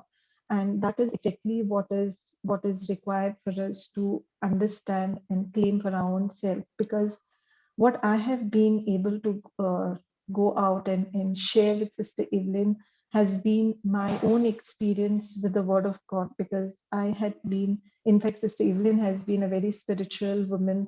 She has been into a lot of prayer. Unlike me, I was really on the other side of the river, I can say.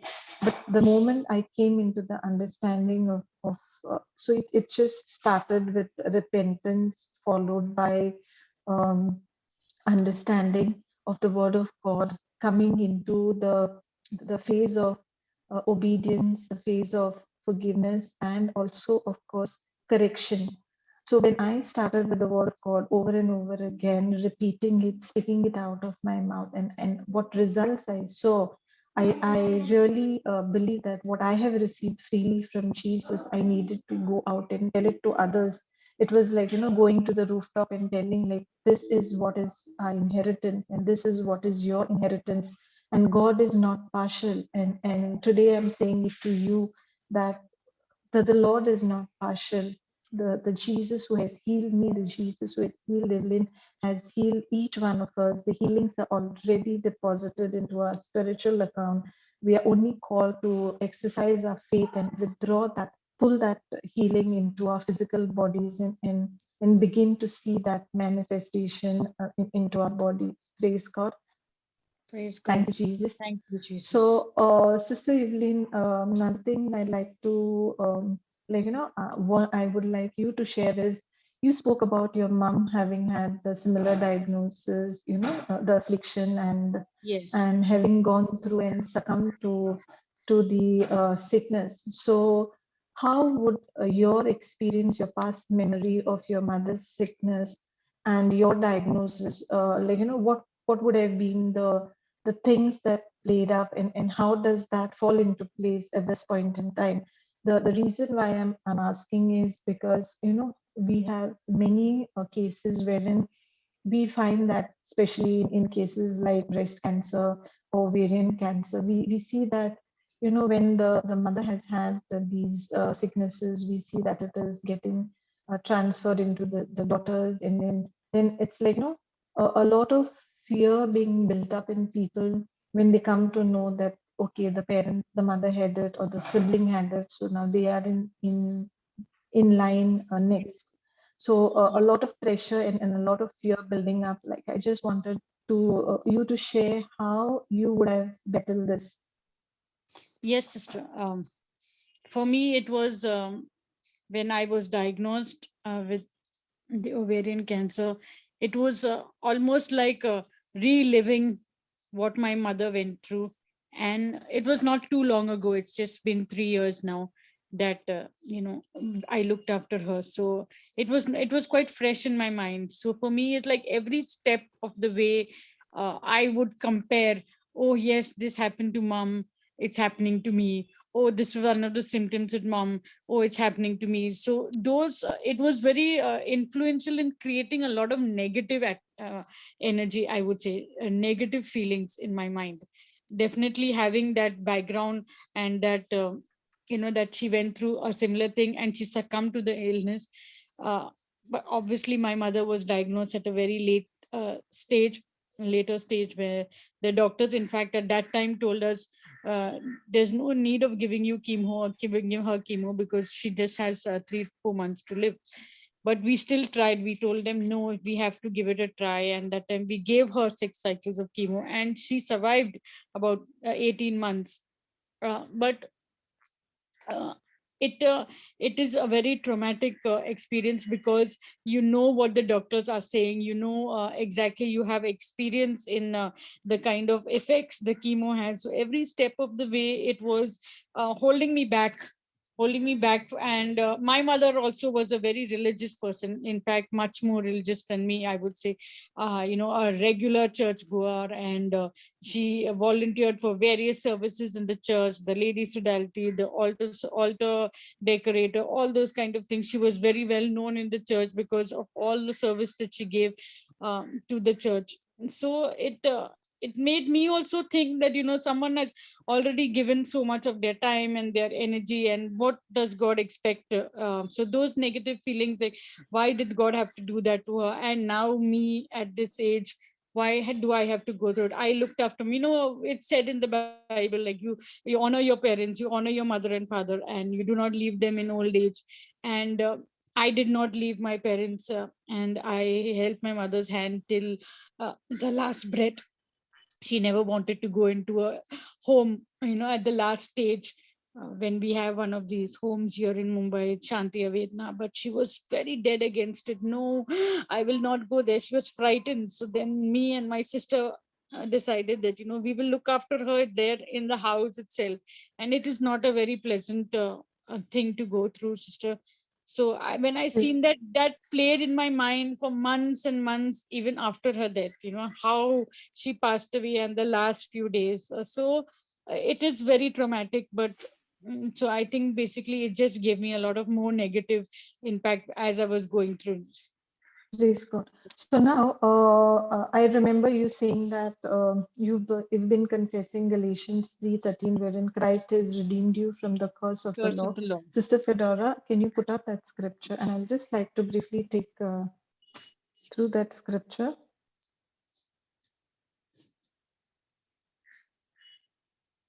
3:13, Yeah, Galatians 3:13. Christ redeemed us from the curse of the law by becoming a curse for us. For it is written, "Cursed is everyone who hangs on a tree," in order that in Christ Jesus the blessing of Abraham might come to the Gentiles, so that we might receive the promise of the Spirit through faith. So once Sister Evelyn started confessing the scripture that Christ has redeemed from the curse of the law, now the curse which came upon humanity, and which got transferred from from parent to the children, and the same way when there is any genetic disorder, any genetic diagnosis in the family that would have been considered as transferred from the parent to the child or amongst the sibling, when we know that 2 Corinthians 5:17 tells us that when we are in Christ, we are a new creation. So we have the very DNA of Jesus. And Jesus's DNA is not a DNA which is of sickness, because our God is perfect. So when we are in Christ, we are the children of our Father. So we are now no longer born from not just born from our mother's womb, but in our spirit, we are born of the Father. So because we are born of the Father, and the word tells us that our Father is perfect, our Father in heaven is perfect. So every imperfection in our bodies, in our genetic makeup, is nailed on the cross, and we are set free. We are redeemed from the curse, and are blessed with Abraham's blessing. And what are these Abraham's blessings? They are blessing of long life, healthy life, prosperous life, and a life that is filled with faith. So this is a scripture which can really help us overcome any such negativity. If there is if people are holding on to certain things, like, oh, this diagnosis was there in the mother or in the immediate first cousin, so probably there's no need for us to go back and say, okay, because it is genetic, there is a possibility. Because what will happen is, when you start telling yourself that, your mind will get aligned. You start thinking that, obviously you may start speaking about it, And Proverbs 18:21 tells us that life and death is in the power of our tongue. So whatever we say, and if we keep believing it, we shall have what we say in Mark 11:24. So that's why it's important that we do not carry on with that mindset of thinking, but understand that when we are in Christ, we are a new creation. We are now aligned and we are the children of God. We are born of the Father. And because we are born of the Father and our Heavenly Father is perfect, we too are made perfect in Christ or through Christ. Praise God. Praise Thank God. you, Jesus. Another golden key that we see in the teachings that Papa has given us is reflecting on the victories of Bible champions. And I see here that the testimony of Sister Lisa about her son Kenneth's healing from the similar affliction has helped you. So it's really important that when we go back into the various heroes or the various champions in the Bible, especially we see so many of them in the Old Testament, what happens is through their life journey, through their experience, the word that is telling us how they have overcome the victory and overcome the struggles and get they've got the victories in life. In the same way, when we listen in to testimonies of those who have won their battles, it helps build us up. So that's why as we share the word of God and the teachings, we share with you the testimonies which will help you to build up your faith. When you see another person, and now it is not just another person in the Bible, but it is also somebody in flesh and blood living in our own times who have actually won the battle in current times and current situation with the word of God which has become flesh in them. When we apply this to our life, surely, because the word of God is active and living, and whatever is written is true till the end of time. So heavens and earth may pass away, but what is written in the word of God, that will not pass away. So that is why whatever is written in the word of God, when I take it, when I deposit it into my heart and I speak it out of my mouth, mixing my faith and my confidence, I am sure to see the manifestations that I have been claiming. So it may be that of healing, it may be that of abundance of peace, or whatever restoration of relationship or troubles that I may be encountering. Praise God. Thank you, Jesus. Sister Evelyn, would you like to share some message with our, with our listeners? Any special message for them, or would you like to make a small prayer so that the experience that you have had with the Word of God, how the Word of God has helped you renew your mind and win this battle for you? You pass on that same anointing to the others. Yes, sister, a very small message, because I am not such a learned person or something that should be spreading. But in my From your heart, sister, from your heart. my let the message, let the Holy Spirit guide you. yeah, may the Holy Spirit guide me to every word that I say. My message is that even if you have a very little faith, or you think you have very little faith, as it said in the Bible, as small as a mustard seed, because believe me, I had only that much faith. uh, Build it up with the word of God. That is my message, because I have seen in such a short time that every time and every day, that the more and more I believed and read the word of God and felt it and heard it, it was the only way.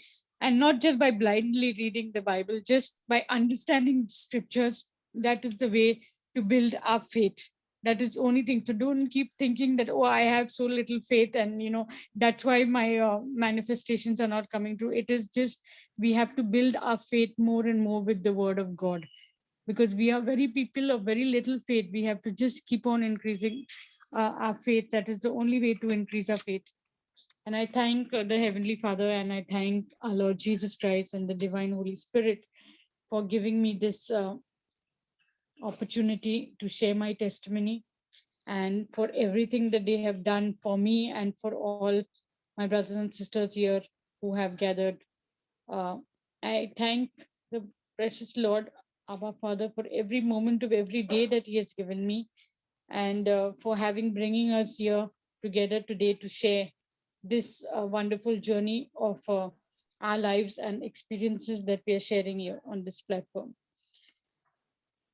I thank and praise the Heavenly Father for all the blessings that He has bestowed upon all of us gathered here, and for opening up my eyes to the Word of God. I thank you, Lord, for Sister Sumitra and her presence in my life now when I needed someone to help me and guide me in this earthly presence.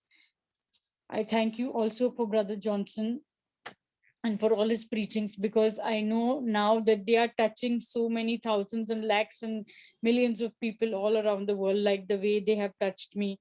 And I hope to grow more and more each day in the Word, because there is nothing else in this heart of mine than the thirst of Jesus Christ.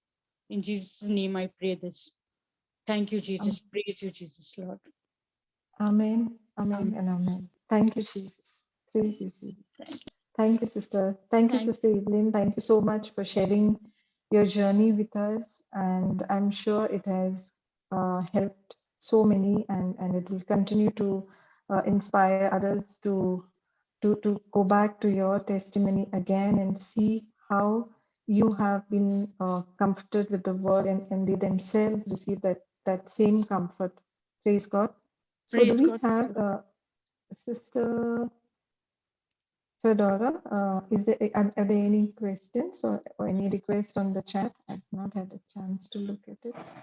No, sister, praise God. We don't have anything, right? No, sister. Okay. Anybody would like to share a test? I think sometime back there was, maybe that person has left. There was a request by a lady who said she wanted to share something, but I don't see her on the call right now. Maybe she has left for this session. So thank you everyone for joining Sister, in. And sister, yeah, sorry. There was one question. How to react when symptoms reappeared? yeah. So thank you, Jesus. Now, this morning I had a call from a sister, and it was really early morning, maybe somewhere around 6:30 or 7 in the morning. And she was explaining to me how she had been healed of a particular cancer way back in 2019. And then all of a sudden, the certain things have started coming up again, and then she'd been in fear. So basically, whether the symptoms appear or the symptoms reappear, we saw that the storms are going to be there, whether you have Jesus in your boat or you do not have Jesus in your boat. You are always going to be in this journey wherein you are sailing, either moving towards the storm, in the storm, or moving out of the storm. So every time the battle will come, but what is required is we keep our focus upon Jesus and not we see. And as Sister Evelyn too mentioned about how 2 Corinthians 4:18 has helped her, like, that whatever we see is temporary, but what we do not see is eternal. So you're called to look unto the word, see what the word has promised you, build up your faith and which comes by hearing, and hearing by the word of God. And when you are able to focus and put your focus on Jesus and not give attention to what you're experiencing, but rather focusing on your expectation based upon God's promises, that's when you're going to overcome that with the help of the word. Praise God. Because it's again going to be a journey, and it's again going to be a journey. And I said, I was talking about this sister. I think I just missed to mention that this particular sister has been given the word of God uh, when she was diagnosed, And what happened was, after she was healed, she actually got disconnected. So this morning when I asked her, for how long, since how long have you been in the word? She said somewhere in 2017 and 18, she was given the word by some of our prayer warriors. And then I said, so when was the last time that you were really fellowshipping with the word? So she was like, no, I on and off, like, So the situation was that the moment the healing was received, she got that disconnect with the word. So we can afford to take, we think we can afford to take a holiday from the word, but the devil, he's like a roaring lion. He is waiting to devour us. It's so nicely given in 1 Peter 5:8. Sister Fedora, can we go to 1 Peter 5:8?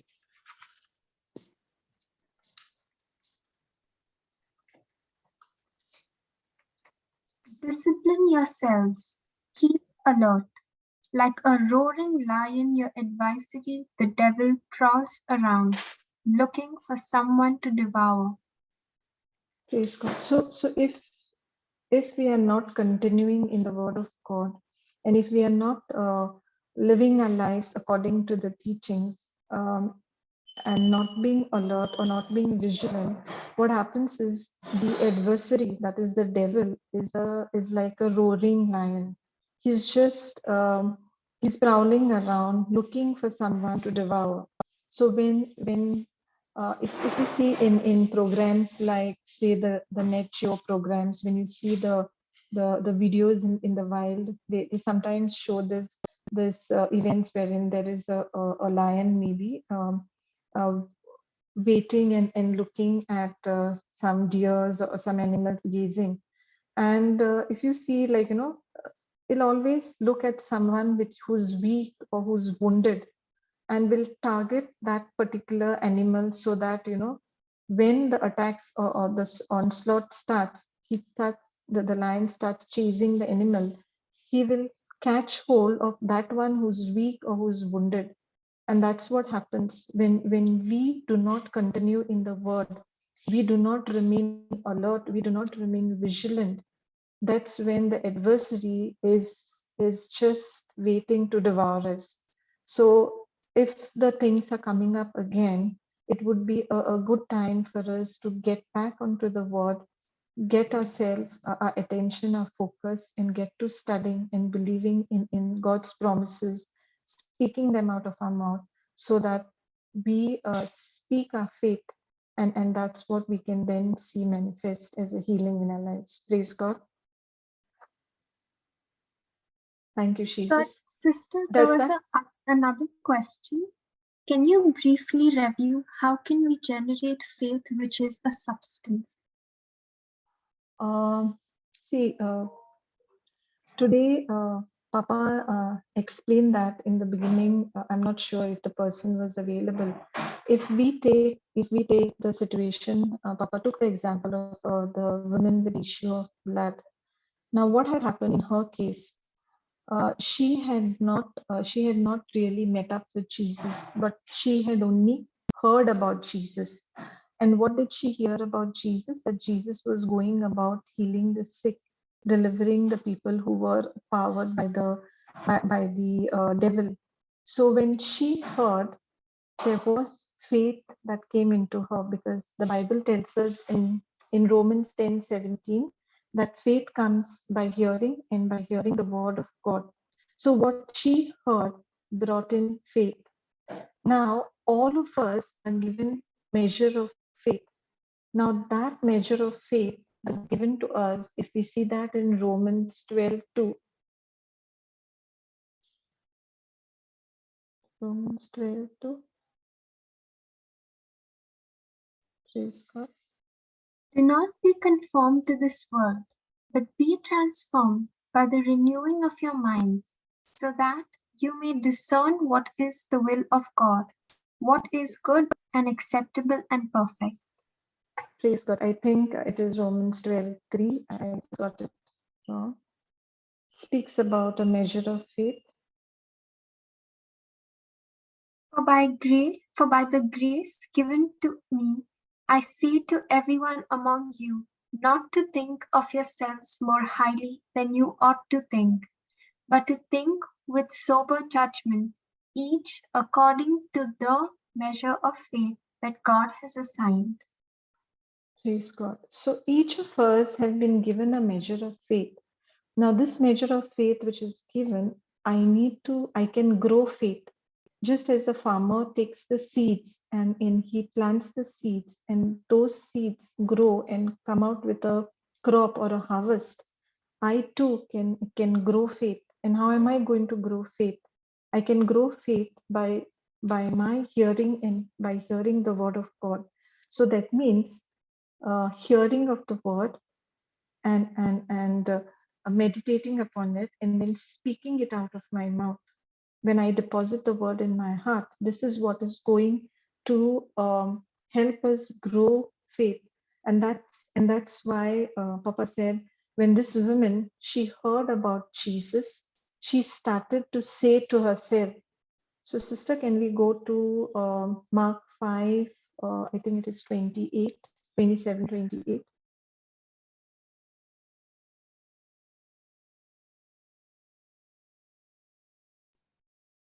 For she said, if I but touch his clothes, I will be made well.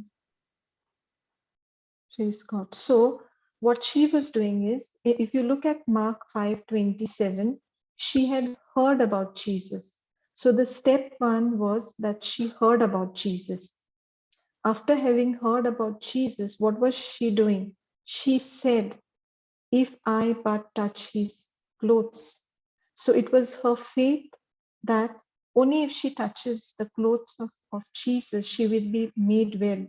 And then what happened was she heard, then she said, so she listened, then she spoke, and then she clubbed it with an action. And what was her action? Her action was that when she went into the crowd, she went and she touched the hem of Jesus's garment.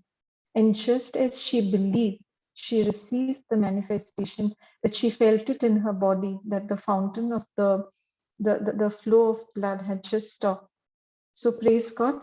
Thank you, Jesus. So if it is that I am looking at growing faith, then I need to get onto the word of God, listen to the word of God, meditate on it, speak it out of my mouth, and then have my actions club to my believing. Praise God. Whatever message that I receive, when I put my actions, that is when I see the manifestation of what I am believing. Praise God. Thank you, Jesus.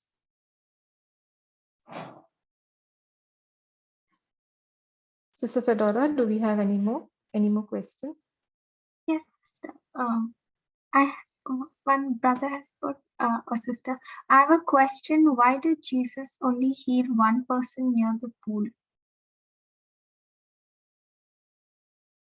Praise God. Okay, so see here it was a demonstration of the power and the authority in Jesus, that he went about healing all those who were oppressed by the devil. So it was an instant that this person was being left. Everybody else had a situation of some help available, but this is instance which is showing us that God said that I will never forsake you, I will not leave you. So even though he didn't have anybody of his own to help him, but he was having that expectation that he too should be healed. That's when the Lord, out of his mercy, goes out and heals the person. It does not mean that God is healing only a few people, but this is an account which is written for us to understand that he had the desire to be made well, but he did not have a way by which, according to his belief of that time, that only if he gets into the water will he be healed. For that belief, he didn't have a corresponding way by which he could get there before others could. And that's when Jesus goes out and he, by the mercy that he feels towards this person heals the person. But we know that if we look at Acts 10:38, sister, can you put up Acts 10:38?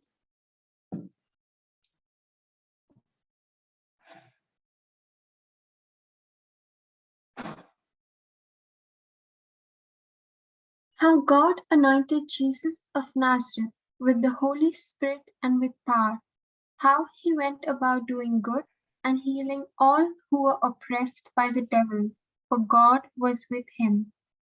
Praise God. So whoever came to Jesus, and we see that Jesus went about healing. When it came to healing, we don't know of any instance written in the Word of God which talks about person came to Jesus and went back without receiving the healing. So Jesus went about healing all. He went about healing all who were oppressed by the devil. So whoever came to him was healed. And in the same way, because Jesus is the same yesterday, today, and forever, and the word is Jesus, and the word is active and living, that is why when we speak this word out of our mouth, because of the authority that Jesus has given to us in his name and by the power of the Holy Spirit, we are receiving and we are seeing the same manifestation and greater manifestation, just as Jesus promised in John 14:12. Praise God. Thank you, Jesus.